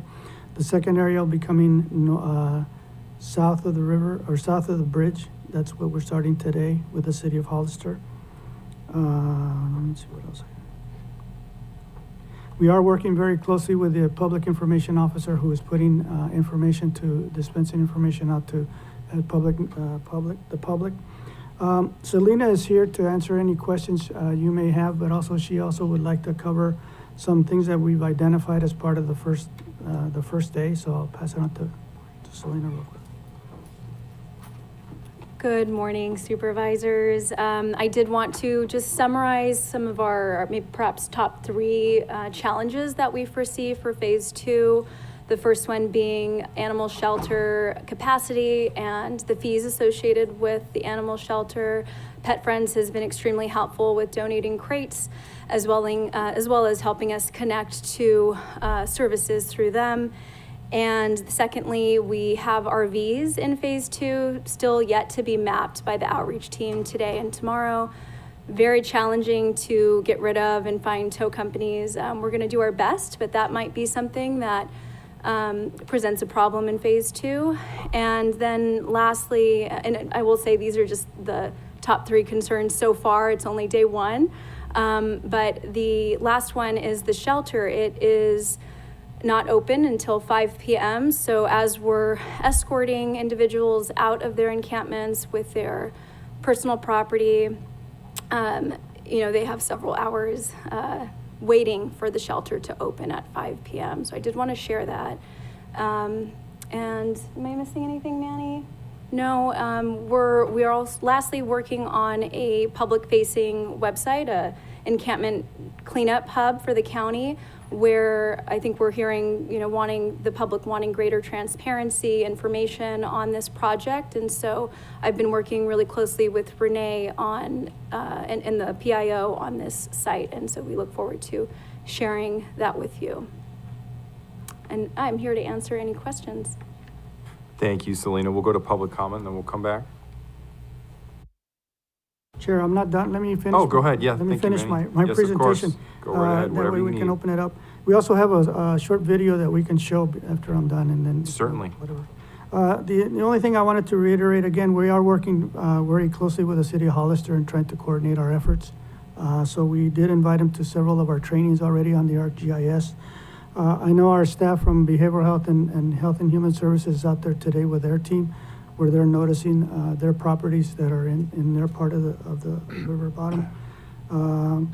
And then I would also like to inform the board that I've met with Linda Lampe on one occasion and informed her of what our efforts were going to be, and I've kept her up to date on as we move forward. I've also connected her with our sheriff's office to make sure she wanted to connect with them, so we've done that. I would like to, another issue that has come up in talking to Health and Human Services staff is that because of the ag industry right now and because it's full season, we are having some issues identifying hotel rooms for options for some of these residents that are living in the river bottom. So we will keep working on it, but that's become an issue. I would also like to thank the Health and Human Services team, the Behavioral Health team, RMA, Integrated Waste, as well as RMA, and then the Sheriff's Office for their efforts in coordinating this. Has been something that we've done really quickly, so I think we're in a good place. And as Selena mentioned, Pet Friends has been very helpful in lending us some crates to remove some of the dogs that are in the area. So with that, again, any other questions that you may have? The only other thing I would like to add is that we would like to bring a report back to the board on June 10th. As Selena mentioned, the reason we want to push it to June 10th is there's still a lot of work to be done, and I want to make sure that when we come forward to the board, we have a better understanding of what we have moving forward so that we can present that. With that, if they can, Rosemary's a video ready to.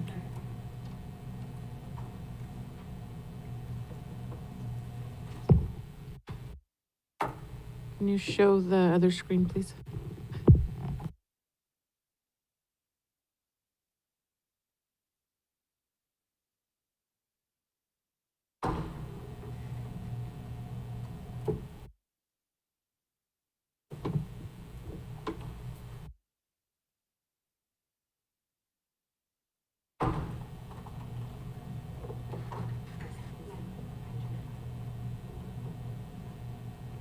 Construction company, behavioral health, health and human services, integrated waste management, and recology to clean up the riverbed, phase 1, which starts at 4th Street Bridge all the way to 156. We're hoping to complete this phase in 1 week and then on to phase 2.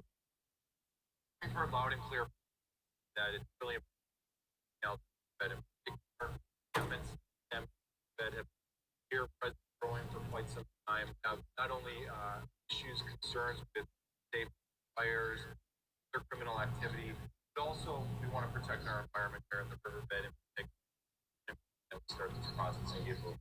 This part's really challenging because we do know these people down here. We have formed relationships with them, and so to see them express their emotions, they're upset, they're crying, and it's really hard for everyone. And so being available to them and allowing them to express themselves and just sympathize. Yes, yes, are your items, and unfortunately, you just can't live here and want them to go to services.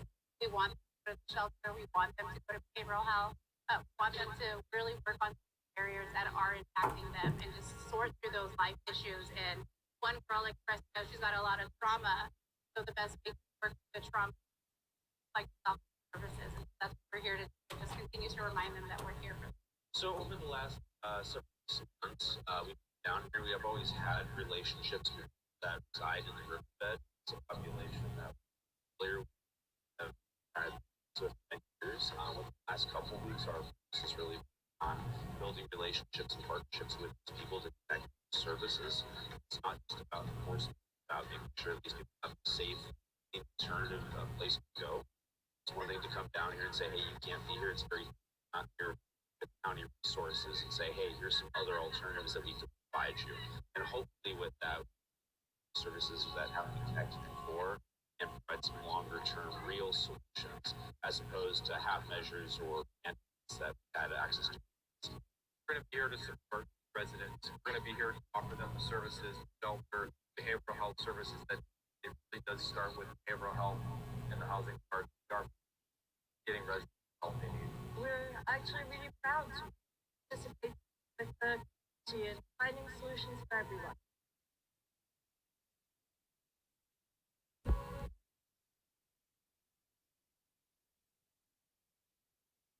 Okay, if you have any questions, take them now or wait, like you said, after public comment. Yep, if we could just fix that real quick. We'll go to public comment and then we'll come back. If you'd like to make a comment in chambers, please provide a speaker card. On Zoom, please press *9 or the raised hand icon. And I have no public comment. Bring it back to the board. Supervisor Curl, would you like to say anything? Nothing? Supervisor Velasquez?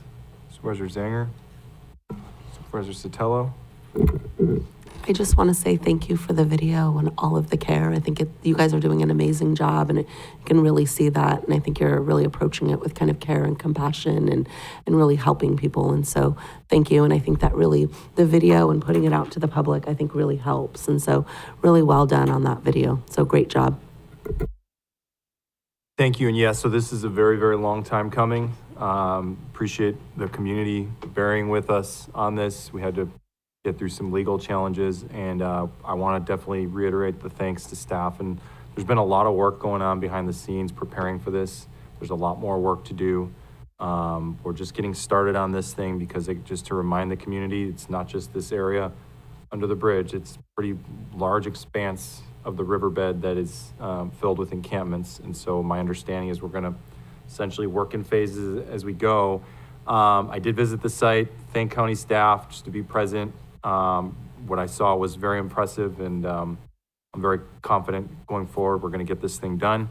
I'm really glad to hear about the partnership with Hollister in particular. So thank you to the city of Hollister for being committed to this with San Benito County, because we can't get this done without the city of Hollister. We can do our side, but in the end, we're still going to have the same issue if the city of Hollister isn't on board. And I really want to thank the new city council for really truly being committed to this, working with the county on this.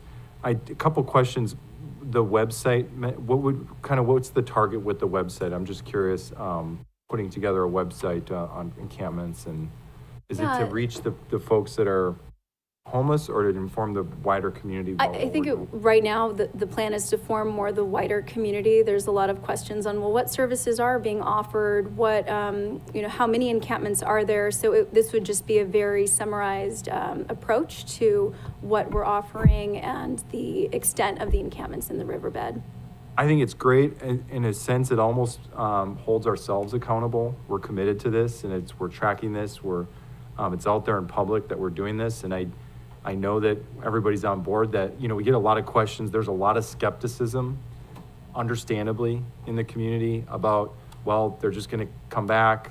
You're wasting taxpayer dollars, all these things. We have to show how committed we are and to continue moving this forward. I think as long as it doesn't take too much staff resources, I don't want to pull you away or others away from, the groundwork that needs to be done.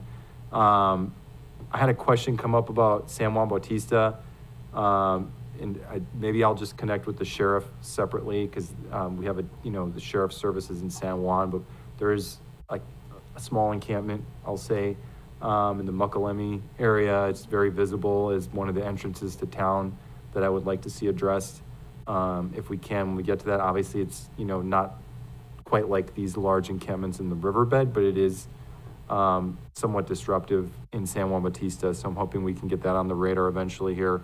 The phases, is there an expectation on, and maybe this will come out on the website, but as far as what sort of timing we're going to see, as far as being reasonable, of course, but also aggressive, what sort of timing we may see on how we're going to move down the riverbed toward the high school area. That area came up yesterday and some of the back and forth. And even further, is there an expectation on timing? We're taking this phase by phase, and we really won't know until we get there, and we're cleaning it up. But right now, phase 1 is appearing like we'll be done this week with phase 1. Again, that is 4th Street all the way to Highway 156. Now from phase 2, that is 4th Street Bridge all the way to Nash Road. And just very quickly looking at it, driving through with the cleanup contractor, we're thinking about another 2 weeks for that one. But if the vehicles will be a challenge, that might not get addressed within those 2 weeks, so we might have to come back and get to those later. It's based on what towing companies will be able to attend to those, and we're kind of on their schedule. But the encampments, I think we're thinking phase 2 would be 2 weeks, and phase 3 we're not quite certain yet. We still need to get out there. And I did just want to clarify again, because I know we're looking at budgeting more dollars into this going forward, potentially if this contract runs out. We have a $215,000 contract. We've had false numbers thrown around. $500,000 is a very broad, nice number to throw out when you're trying to make people look bad. But the $215,000 contract, and then we hired an additional sheriff's deputy who's going to be dedicated not only to the homeless, but is available to the community at large for issues. So we're actually adding public safety to our community. That took it to about $350,000. But I would like to ask, just going forward, are there any potential ways we can do this that's less costly? I know we have hazmat issues to deal with. I'm assuming state regulations that require us to take certain steps. But have we fully vetted the cost part of this? I know Supervisor Velasquez has brought this up as well, the $215,000, how far is that gonna take us and realistically, and is there a way to bring the cost down without violating the law? Well, we could look at maybe some donations for the dumpsters and disposal cost. Right now, the disposal is free with John Smith Road landfill, but the dumpsters we're using, we only have 10 free allocated dumpsters through the Recology contract, so perhaps other companies and Recology may be willing to donate additional dumpsters. As far as the cleanup costs, we do have a policy to follow with this personal property storage requirements, and that can take some time. We did work with county council to create a waiver where if the individual is still on site and basically says, you know, we don't want any of this, and some of them are taking what they want right then and there, they don't want anything to do with the rest, we can have them sign the waiver, then we wouldn't store anything, but without, you know, having talks, speaking to the individual, knowing what they want to keep, what they don't want to keep. We're just following the cleanup policy. Everything that's listed there that we would keep, we keep, and they're sorting through it by hand, looking through that. So that does take a lot of time, and maybe this waiver that we've developed might save the county money and time as well on the project. I like the idea of engaging with the business community and seeing what level of assistance can be provided, because I think it's in everybody's best interest to get this done. It's in everybody's best interest to not spend more tax dollars than are necessary on this, because I think that's the one legitimate, and not toward us, I'm just saying, I understand the criticism, because it pops out when you see the amount of money that it costs to do this. We have to do this, though. That's the bottom line, is we have to do this. We're not going to just sit here and allow this situation to fester for years and generations to come. We're not going to allow our neighborhoods surrounding the riverbed and beyond to be put in these dangerous situations and these fires that are, again, to tie all these issues in today. Can you just imagine, especially in light of what happened in LA, if we have a fire that happens in the riverbed and it spreads into our neighborhoods and it spreads into the west side of Hollister and burns down a portion of our town, what regret we would have for not doing something. We have to do something about this, and we are doing it, and I appreciate it, but I would like to look at just if there are ways to bring the cost down a little bit going forward, and then also to have a discussion with the city of Hollister about, hey, well, what are you doing?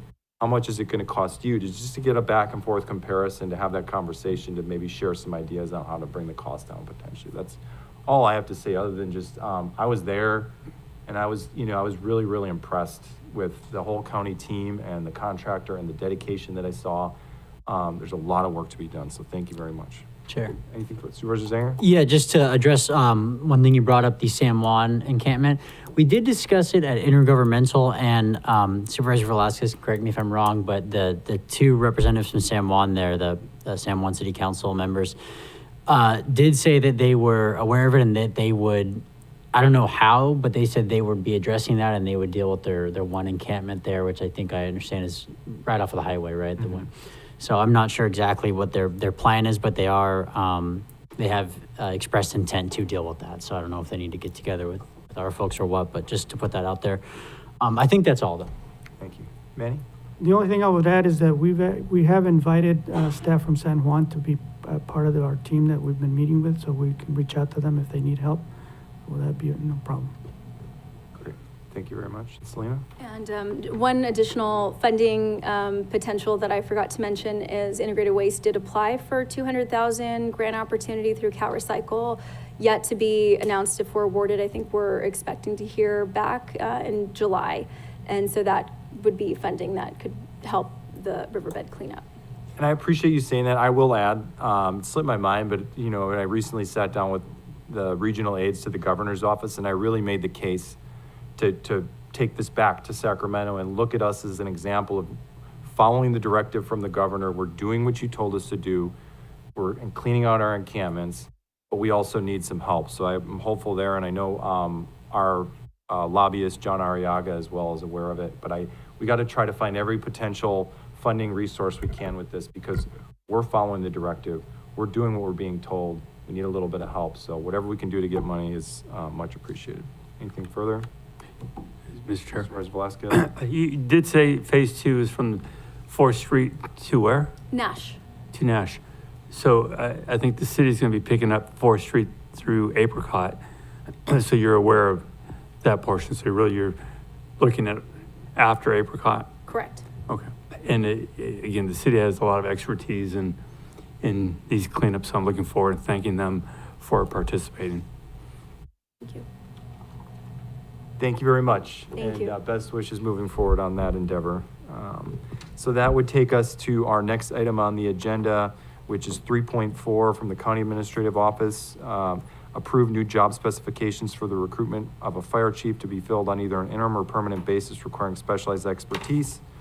You can read further, and this would be allocating 1 FTE fire chief to the newly created budget unit of the fire department and set a salary at $178,000 to $236,000 and delegate authority to the CAO to carry out recruitment. Okay.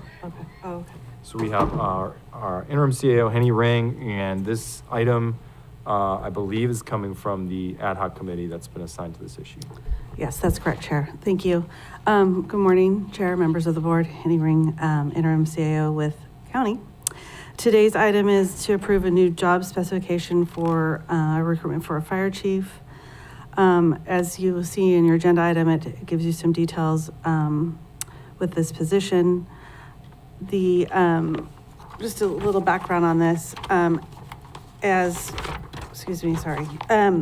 In response to the April 22nd, 2025, the Board of Supervisors held further discussions regarding the future of fire protection services. County staff recommended initiating efforts to establish a new county fire department. Since that meeting, 2 planning sessions have taken place involving county fire department ad hoc committee, project consultants, as well as representatives from the city of San Juan. As the outcome of these discussions, the ad hoc committee has recommended that the county take initial steps in hiring a fire chief, either as an interim or a permanent basis. The fire chief would serve as the project manager, which would help to guide and develop the planning of the new department. In support of this recommendation, county staff is requesting approval of the proposed job specification for the fire chief position, and a copy was given to you today. I do have one notation change that I noticed in the draft spec. It has a desirable qualification that I will be striking out desirable, that it'll be part of the minimum qualifications and special requirements. So there'll be some additional formatting that I would request that the board give me authority to just do some reformatting with HR. In addition, we are asking that the salary range be set as proposed in the item. And with that, the request would be to allocate 1.0 FTE fire chief to a newly created budget unit for the fire department and set the salary range at $178,080.86 to the top step, which would be $236,406.35 yearly. That would be the yearly compensation. In addition, we still have conversations with San Juan. Those are still ongoing, and that the county will still provide regular updates of the planning process with the fire department. So I'm available for any questions that you may have. Great, now kick it back to the ad hoc. If there's anything further you want to add before going to public comment? First of all, I want to thank staff and all of the ad hoc members for really working collaboratively together. San Juan Batista has been a great partner and is definitely at the table and wanting to see where this can go. The problem we have, in my opinion, and if Supervisor Velasquez wants to add on, I'm open to that, is that we have a very aggressive 200-day schedule. Regardless of where I want this to go with negotiations with the city of Hollister, we have to face the reality that if we don't have fire service for our unincorporated residents and the city of San Juan Batista, it is going to be devastating. So unfortunately, we're in this position. This isn't where I wanted to be, but we have to move quickly. The reason we have to move with a fire chief is because we need that project manager. Now, this could be someone that is an interim, and I understand this would be a contract. that we would have, like one of our other high-level department heads? Oh, yes. It would be a contract. So we could have the contract written in a way to keep moving forward with this aggressive 200-day schedule. But I personally am hopeful that we can still have communications with the city of Hollister and potential negotiations. But at the rate of that they're asking for, the cost, the 6.9, if I'm remembering right, total between San Juan Bautista and us, that's just not doable for us. And we have to look at alternatives. This is the only other alternative we have at this time. And I know it seems very strange to have to ask for a new job description to be approved, but in order to meet the deadlines and after meeting with the consultants, this is the only path forward for an alternative for fire service. So I will be recommending, I do highly recommend that we move forward on this. The question is, do we want it to be an interim, or do we want it to be a permanent or a 2-year contract, a 3-year contract? And what guidance from the board, what concerns would you have about what wording is in that contract? I know we would definitely rely on our consultants for ensuring that we get what we're looking for out of this contract. That would be one of the directions I would have to staff, is that the consultants really are part of the contract drafting process, because it's essential that the 200 days are used very efficiently in order to meet the deadline of the end of our contract with the city of Hollister. And also, this person, whomever is hired, would start collaborating with the city of Hollister and CAL FIRE, and the conversations with CAL FIRE have not stopped. We're very actively working with the city of San Juan Bautista and CAL FIRE and looking at other options, but we definitely need a fire chief to move forward at this phase. And anything further from ad hoc? You okay, Supervisor Velasquez? Yeah, okay, I think you covered it well. Thank you. I think we'll go to public comment and then we'll bring it back. If you'd like to make a comment in chambers, please provide a speaker card. On Zoom, please press star 9 or the raised hand icon. And in chambers, Mia Casey.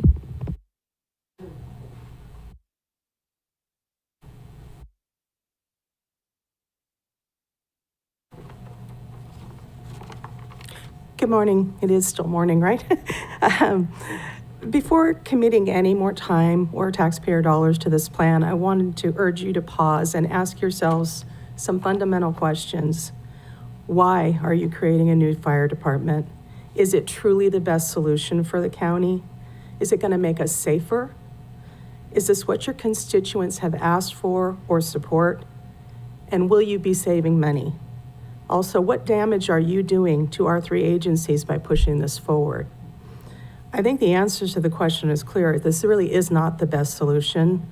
In small communities, the most effective and efficient approach is collaboration, pooling resources to provide better services. Fragmentation weakens us all.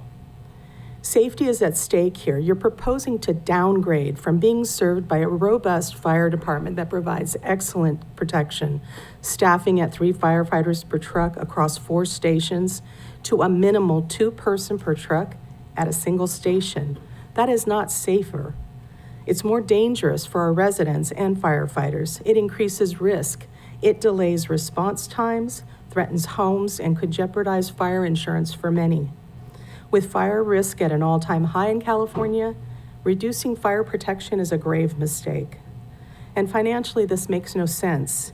Your own fire consultant has warned you it would cost far more to build a department than continue contracting with Hollister Fire. Look at your sheriff's department budget. That's over $10 million a year. Your new fire department is likely going to cost that much or more, and that is millions more than what Hollister Fire contract would cost for less protection. And as far as public support, I've seen none. In fact, we've heard outrage. The community wants transparency. They want collaboration and a resolution, not an ego-driven, costly breakaway plan. The path leads to higher cost, weaker protection, and deeper divisions. You're ignoring public input and you're risking lives and property, all for control. Please do not fund a fire chief today. Reconsider your course. Serve the people, not your pride. San Benito County deserves better. Thank you. And I have no further public comment. All right, great. We'll bring it back to the board. Spoke already. Supervisor Crowe, do you have anything further? Supervisor Velasquez, anything further? Supervisor Zanger? Just a question for the ad hoc. Supervisor Crowe, you mentioned, was there a question on the table then as far as the job spec, as far as the interim versus? It's not the job spec itself, it's actually how we'd contract with them, if they'd be an interim, or if this would be like a 2-year or a 3-year contract. I have my own opinions, I don't want to taint it. I kind of want to hear where you guys are coming from, but all I want to, because of the dynamics of this board and the movement that we see that we can't get what we need negotiated with the city of Hollister, this is the very first step, and it's been made very clear that if this step doesn't happen, we will lose the time needed in the 200 days to meet the schedule. So I know this is somewhat of a leap of faith, but understanding that there is serious conversations happening, and we do take this very seriously. It's not where I wanted this to go personally as a representative, but the question is, do you want it to be an interim, or do you want it to be like a 1-year or a 2-year contract? Right, and I absolutely understand the urgency, and I appreciate you understanding that as well. Withstanding that I know this isn't where you were hoping things to go, but I appreciate the urgency, and I understand that. I would really lean on the ad hoc, because you're the ones that are kind of in this as far as how we want to contract that. So I really lean to you two on that. That's basically my take on that. I'm here from the rest of the board and see where the discussion takes us. Supervisor Sotelo. Thank you. A couple questions on this whole interim versus 2 to 3 year contract. And I'm not sure exactly where this is all going. But I'm a little bit concerned because I am hearing that potentially, okay, this is the route, but potentially we still could negotiate with the city of Hollister.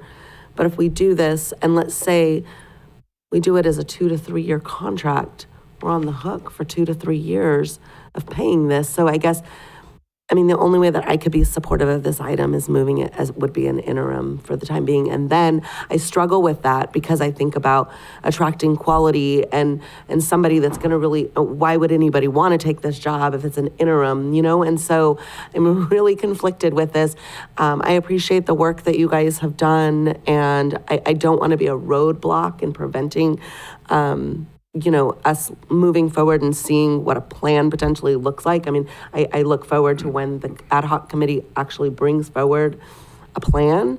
But I'm struggling with a contract that would be more than help in figuring this out and getting that plan together, I guess. So I'm sorry, probably not very helpful, but if we are going to go this route, I want to attract really good talent. And so I struggle with, I don't think you're going to get that with not providing a 2 to 3 year contract, but I think this is way preliminary to provide a 2 to 3 year contract. So right now, I don't know, probably interim for me or not. So thank you.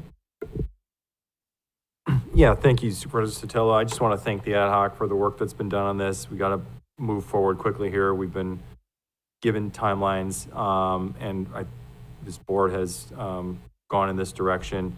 And then really looking forward to the partnership with San Juan Bautista as well.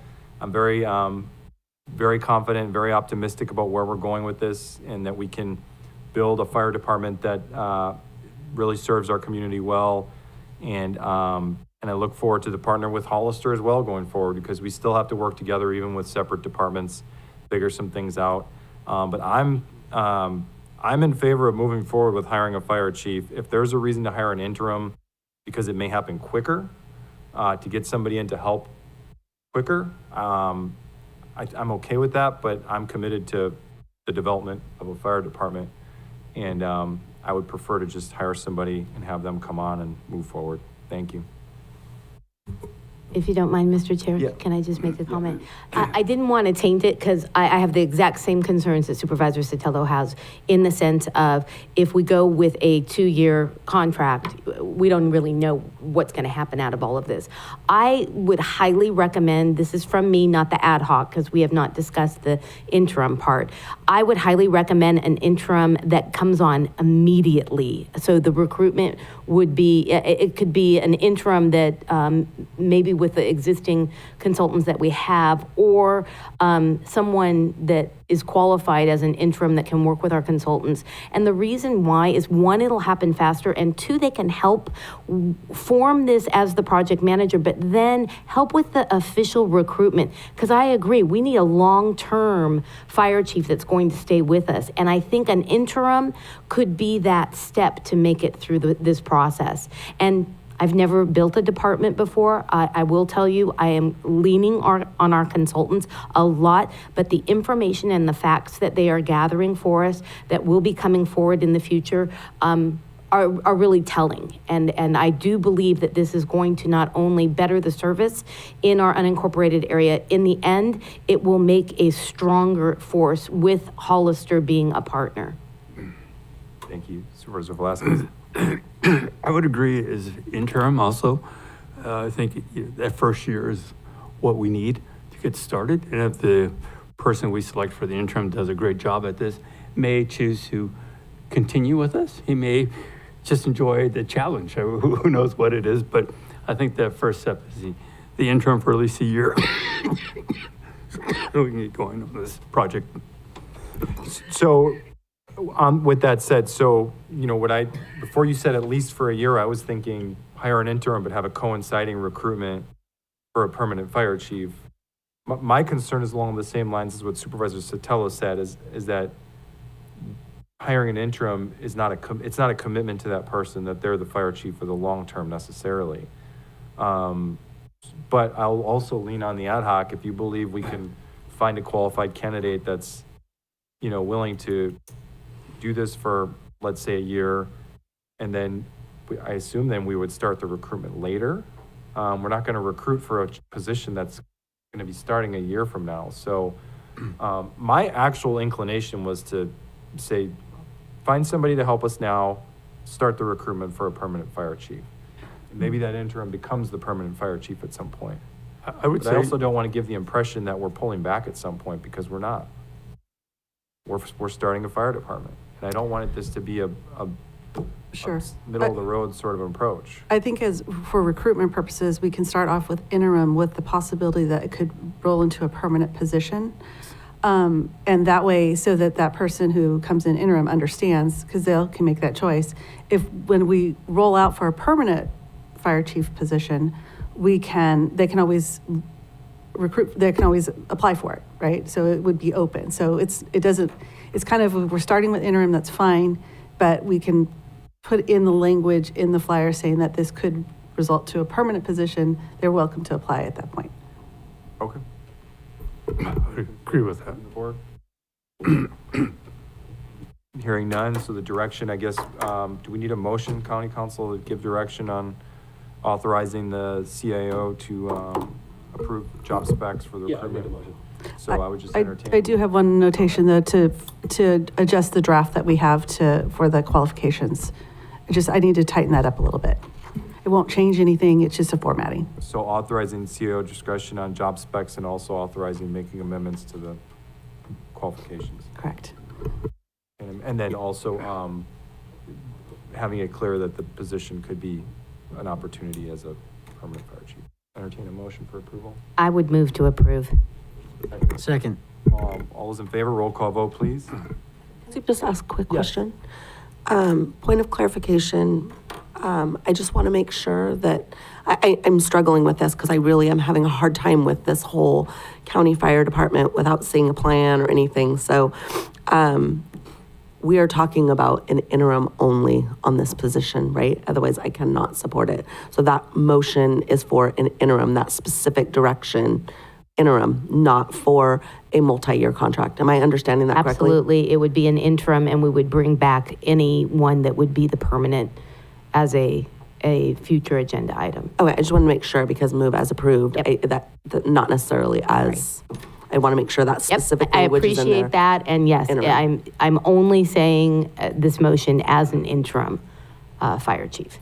Okay. And I would just add, public's interested, that starting a recruitment, it'll eat up half the time, basically. So for me, the main thing, getting an interim Gotcha. on board is to get somebody on quickly to help. Okay, thank you. We have a motion, we have a first and a second, roll call vote. Supervisor Kuzmicki, Yes. Supervisor Zanger, Yes. Supervisor Sotelo, Yes. Supervisor Curro, Yes. Supervisor Velasquez. Yes.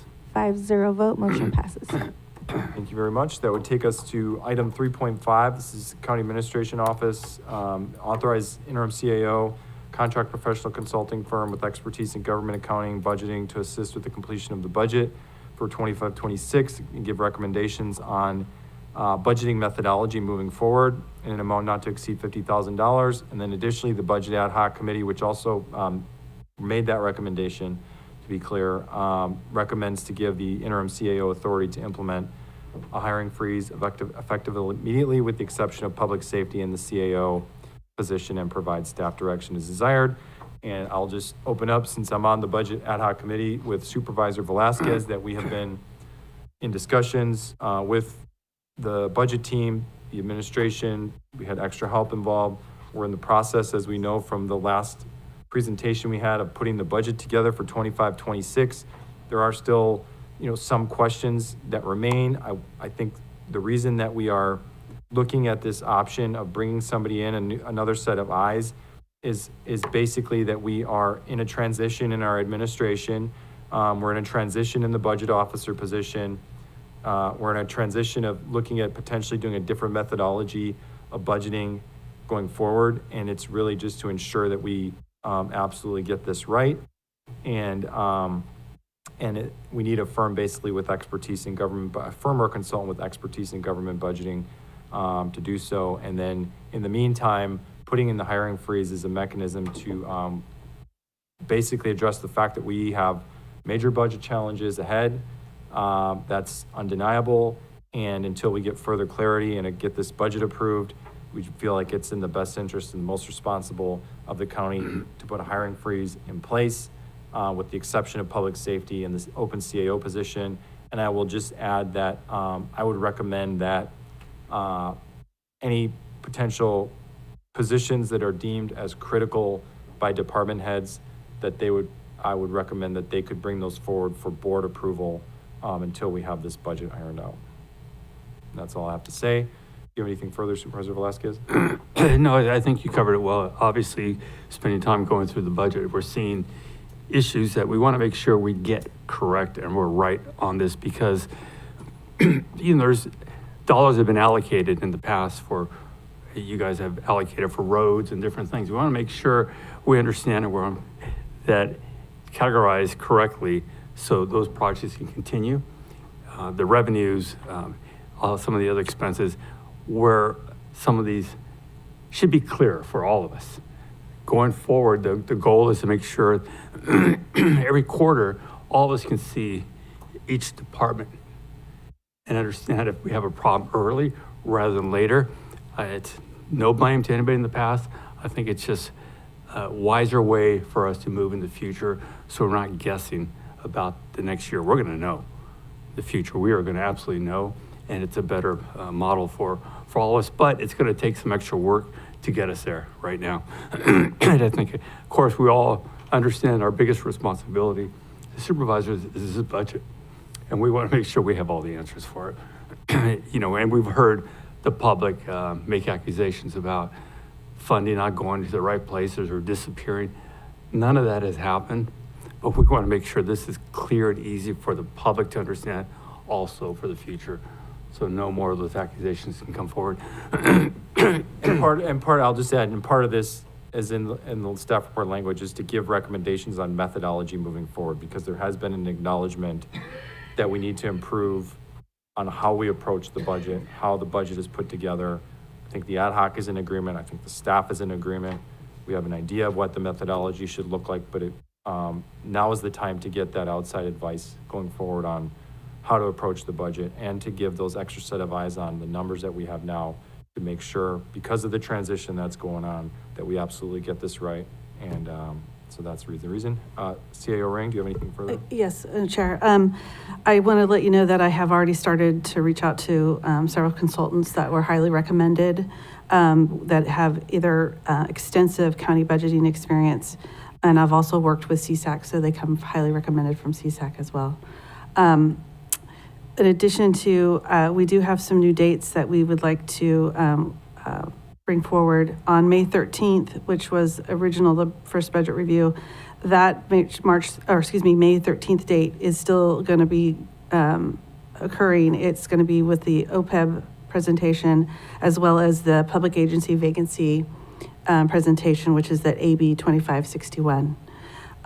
Also, the clerk of the board sent dates yesterday to your board with a special meeting for the budget review, which is May 29th, and then the potential budget hearing for June 9th.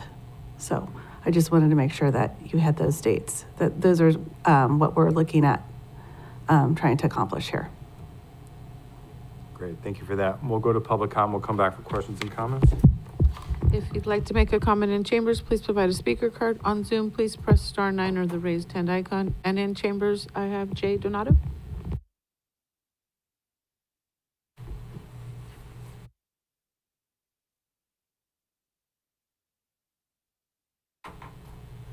Good morning, Chair, members of the board. Jay Donato with SEIU Local 521. I do appreciate hearing about the AB 2561 vacancy report. I think that goes just hand in hand with a hiring freeze. I do appreciate the chair's comment that department heads can bring and request exemptions. I'm not sure you want to have every single one come to you. I know I deal a lot with Monterey County, and I know there have been a lot of exemptions requested on their hiring freeze. But we think that when you see your vacancies and the services that the community can't get because of vacancies and the burdens on staff with, being overworked, understaffed, it hurts the community to provide them the services they need. I would also point out that not every employee is the same dollar for dollar. Someone in Health and Human Services, you might be drawing down 95% of every dollar they're paid. And so their cost is much different than, say, obviously a sheriff's deputy, which, provides a great service, but is probably coming mostly from general funds. So I would ask that there be, a little more thoughtfulness, not that there isn't, but perhaps some guidelines and also a time limit. This isn't open-ended. Obviously I heard comments about we want to get the budget in place, and I think it's wonderful if you have transparency and clarity in your budgeting process for the community and for all those who see what's going on.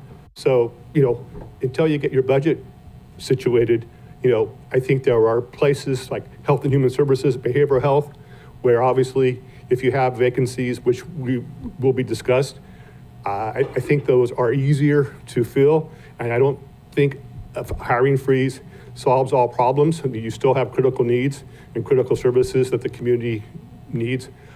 In my capacity, what I've seen in Monterey County is it's not been a total freeze. Maybe the incoming new hires are 20 rather than 40, but they're obviously, I think, agency realized there are services that your community needs. And so on that, SEIU wants to make sure that critical services and critical positions aren't left unfilled. Thank you. I have no further public comment. Thank you. We'll bring it back to the board. Who would like to start? Supervisor Sotelo? Thank you. I'm in support of us moving forward with the budget, getting someone to help with that, getting that contract. On the hiring freeze, I'm a little bit concerned with that. I understand kind of our restraints and I understand some of the things that we've got going on. And that's why I'm fully on board. And I look forward to somebody starting immediately and working on kind of this budget. But I feel like in some of the different meetings that I've had on different committees and things, there have been some positions that have been incredibly hard to fill, particularly in behavioral health and some of the different departments.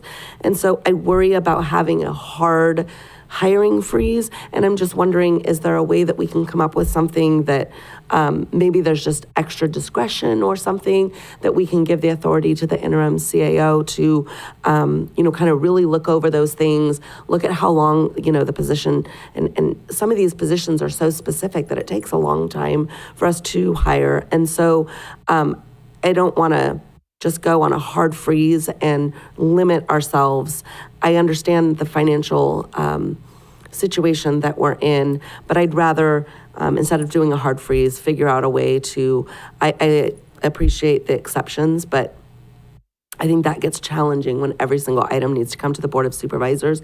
If maybe there's something with the discretion of the CAO working with the budget ad hoc or something of that. But I think that there should be some discretion. So I'm not in favor of a hard freeze, but I could go to something of more of a extra discretion or something like that. So thank you. Thank you, Supervisor Zanger. Supervisor Velasquez, anything further? Supervisor Curro? Okay, so I think this is an opportunity. We are at a pivotal moment in our county where we have a potential for a new CAO. We have a potential for a new budget officer. I totally support bringing on an expert that can help not just get us through budget, but make some recommendations about best practices and what those best practices should be in collaboration with the auditor's office. And I think what I'm hoping out of this is, even though it feels like this is a step backwards to our departments and our staff, is understanding that if we don't get control of our fiscal house, we will have issues that come back that will look like what happened in 2012. If you were here in 2012, it was horrific. Joe Paul, sitting here, it knows the anguish that we went through, not just in the departments that we ran, but watching it across the board at all the departments.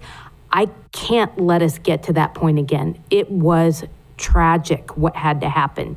The layoffs of staff were so it was just so awful to go through this. I can't even explain what the feel was. And I appreciate the speakers that are from the public. We have to have a way of ensuring that we don't get in that place again. And so I am supportive of these freezes, but I am not supportive of not allowing departments. I agree with Supervisor Kosmicki. We have to let departments come forward with essential jobs that are going to hurt departments. And we need to be open-minded about what those needs are. So I am willing to do this with the understanding that this expert person that will hopefully help maneuver us in this transitional period will also give recommendations. And when departments are coming to you with exemption requests, that those are being heard at this level. They're not being stopped. So if we can grant you authority to make exceptions, I would be open to that, but I wouldn't be open to that until we know what the actual financial problem is in the county. And we have to keep remembering procurement and encumbering funds is essential in maintaining the status of your budget. And I've harped on this for the 2 years that I've been on the board, and I feel like I'm a broken record. But if we don't have contract management that is connected to our budget and we show where the commitments are to our fund balances, we really have no control over our budget. So I'm thankful to the ad hoc for bringing this position forward to help us through this transitional period, but recognizing that we need to give the support to staff to make it through this, because we're not going to make it through this without support. So those are my comments. Thank you, everybody. We have very serious concerns about the budget. We need clarity. That's kind of the point of these two steps. We really need clarity. And in a sense, as an ad hoc, we felt like the most responsible thing to do was essentially slam on the brakes with regard to hiring. We would rather, at least as a temporary mechanism, to look at stopping with hiring now until we get through this budget, which is a relatively short period, and then re-examine the hiring freeze concept once we have that clear picture. But for right now, the recommendation is we felt like it was really the only responsible move. How that looks, again, I would suggest bringing it to the board, because I don't expect there to be a whole lot of positions that are going to be deemed as absolutely critical that have to be hired on in the next month and a half until we get through this budget. And we'd rather do the freeze now rather than have potential more painful decisions to make later. And so that's kind of where we're coming from with the hiring freeze. We could separate the two items though, if you would like, and then try to come to a consensus on what the hiring freeze looks like, if that's okay. Because it sounds like everybody's in favor of bringing on the extra set of eyes, the consultant, the expert to come in and help staff considering our transition period. So I would just entertain a motion first to approve giving direction to, oh, I'm sorry. Go ahead, Joe Paul. Come on up. We had public comment. You missed it. You did. I just wanted to express to the board the importance of the RMA's fiscal staff. There's a couple items that have not been filled that it's critical. Those positions are critical to any sort of capital, capital accounting. So I would urge the board to go ahead and fill those positions because honestly, if those positions are not filled, it puts the whole county at risk because we will not be able to complete our ACFR timely without those positions being filled. We can work with somebody if there's somebody there, even if they're, don't have the experience. The auditor's office can help them, get the answers that we need.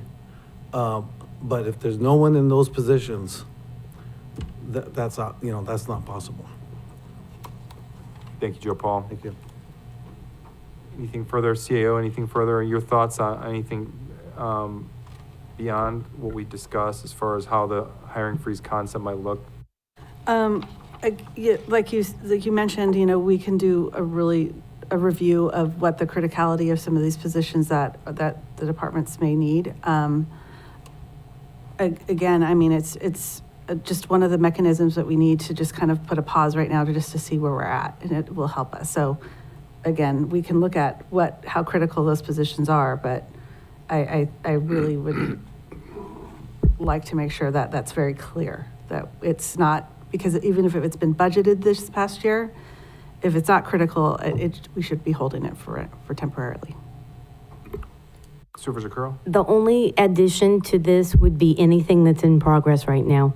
If we've made offers, if we've gone through a recruitment process and there's final selections that are happening, if we're stopping that, I think that is a waste of staff time because we're going to have to do it all over again. If we have a few positions that are critical, that are already in the process of an offer or some sort of selection process, I really think those need to be taken into consideration. And potentially at the 13th meeting, when you're looking at the AB 561 and the vacancies, maybe we could discuss at that meeting what those positions are and hear from you and the department so that we could make some exceptions if needed.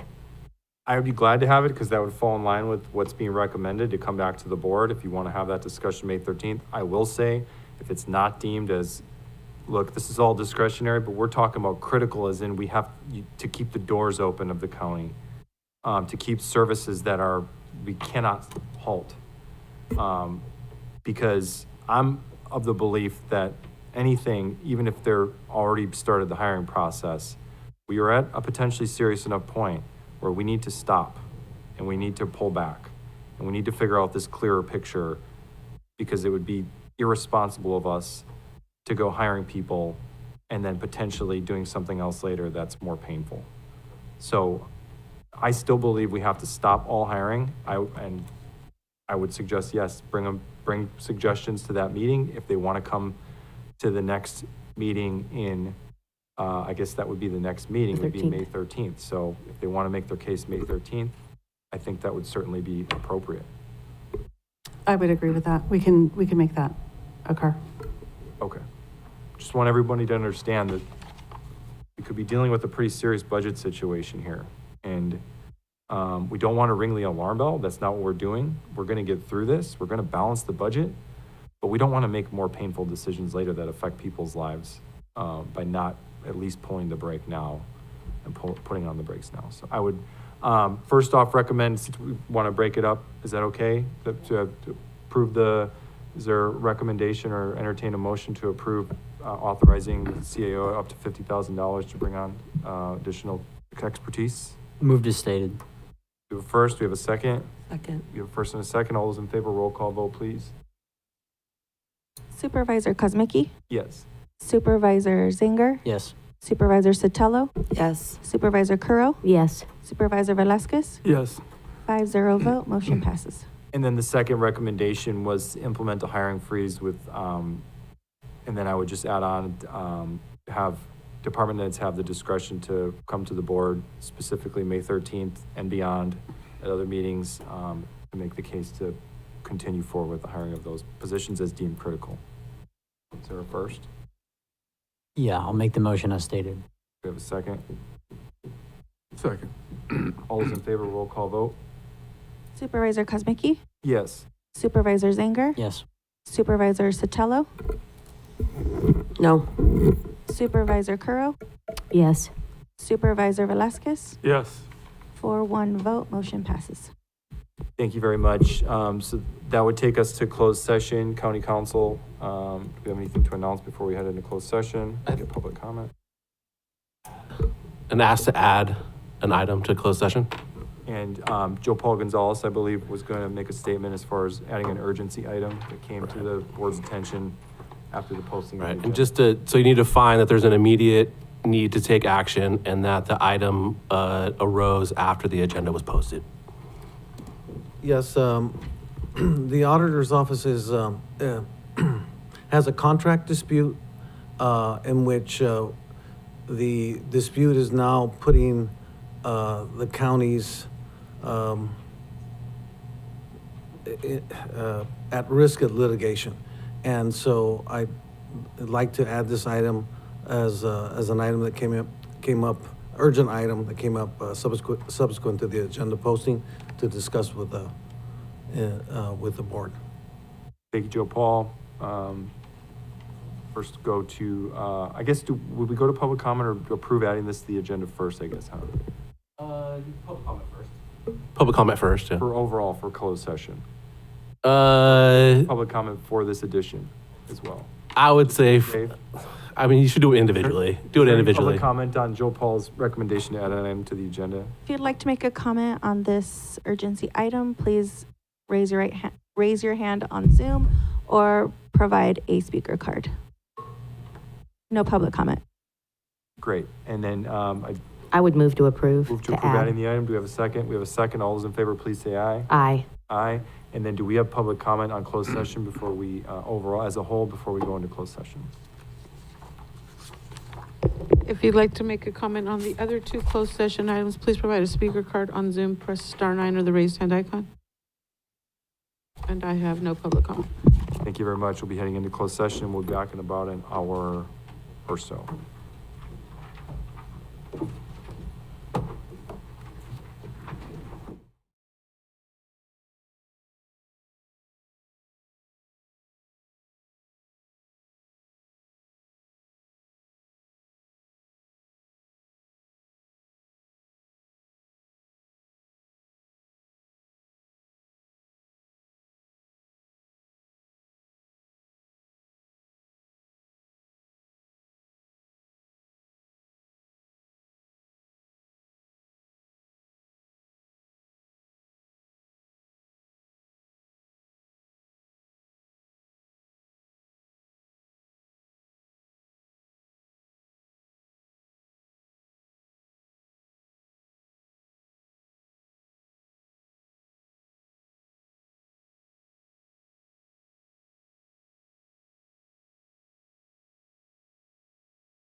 Recording in progress.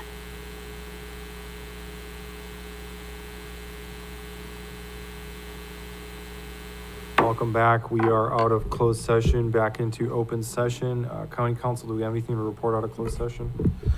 Direction to staff given on each of the closed session items. Thank you very much. That would take us to our last item, which is future agenda items. Discuss and approve future agenda items requested, submitted by the board members. I had a few on here, but I would just first go to public comment if there's any public comment. If you'd like to make a comment on Zoom, please press *9 or the raised hand icon. And I have no public comment. Thanks. And so I did put the two campaign related items. I've done these in the past. They didn't get off the ground previously, so bringing it back to look at a local campaign finance ordinance. I put in dollar amounts as a sort of a starting point for a conversation. So that would be the first one, campaign finance, with $1,000 individual donation limit with escalators of $100 every 4 years. And of course, all those stipulations are debatable. And then the second one was to reduce the anonymous donation from the $100 threshold to $25 threshold, just to encourage more transparency in reporting, and then to look at other means, if there are any, to look at more transparency with regard to outside independent expenditures. Is there at least two other members that would support bringing that back? Yes. You have 3 for that. The second one was related. It also has come up previously. Wanted to bring it back, which was the campaign signs. We do have a sign ordinance that my understanding is actually does restrict signage in public right-of-ways. There's been a will by the board in the past to not enforce that. I would like to bring it back to look at enforcing it, to bring a level playing field for all campaign signs placement. If there's a will. I would support bringing that back as well. Yep. Okay. And then the third one I had put on here, I had a meeting with Manu Koenig from Santa Cruz County, and Santa Cruz and Monterey counties have both come forward with at least looking into and showing an interest in exploring whether there's any mechanism to have legislative changes of some kind at the state level to look at how the property tax apportionment works with counties like ours. They're in a similar bucket. I think Santa Cruz was 13% on the dollar, where we're about 11 cents on the dollar. We talked about it under the umbrella of what they have done is to ask and look at ways that would not negatively impact school funding. It is not, the goal is not to shift the existing pool of money, but to explore if there are mechanisms at the state level to backfill if there was a shift that would want to backfill, for instance, education, so that education wouldn't be losing out any money. It's just more of an open-ended, I can bring the letter forward. It's just a basically templated letter slotting in San Benito County. Monterey and Santa Cruz have already just supported the general idea of looking at property tax apportionment in the state and whether it can be improved to provide more property tax revenue to counties like ours. Chair? Yeah. I would just say I'll support the letter in spirit, and I will support it, but in my head, I don't think it'll come to anything personally. I get it. I totally support the letter, with also the conversation which we've had previously, especially when we're talking about the redevelopment amounts that are allocated through, I think it's 2030 or 2032. Those are those redevelopment agencies' portion of the property taxes. That's really where we need to target, because there's going to be a big fight over that money, and we need to maybe tie in the state mandates that are unfunded to be able to say, well, you're not funding these mandates. We need more property tax revenue to be able to fund these programs that you're pushing down to us. So I almost would like to request a friendly amendment to kind of double end that with the pushback on either we can't afford to do state mandated programs and we need to look at realignment of property taxes. And with the RDA part? And when you look at the dollar that is prepared by I think the county auditor and treasurer did it, and the assessor has it in his annual report, that dollar, there's a portion of that dollar that says redevelopment. There's one that's state and one that's county, right? I think there's, local and city or something. But there's a portion of that dollar, and it's a lot, that's what we need to be targeting so that the schools aren't impacted. But we say that money is going to pay off those bonds for the redevelopment agencies. And then where's that money going when that's done? And it needs to be really pushed down to counties that are especially struggling. Prop 13 poor counties. Okay. Okay, we'll do our And thank best. you for bringing these forward. Of course, you're welcome. And it was Supervisor Koenig's idea. Appreciate that. And so looks like we have consensus to bring that back. I'll try to incorporate the language, and of course, we can always amend the language further once it comes to the board. The language isn't precisely how the board wants it. So we have consensus. Anything else on future agenda items? We did public comment. That would bring us to our adjournment. We are adjourned. Thank you very much.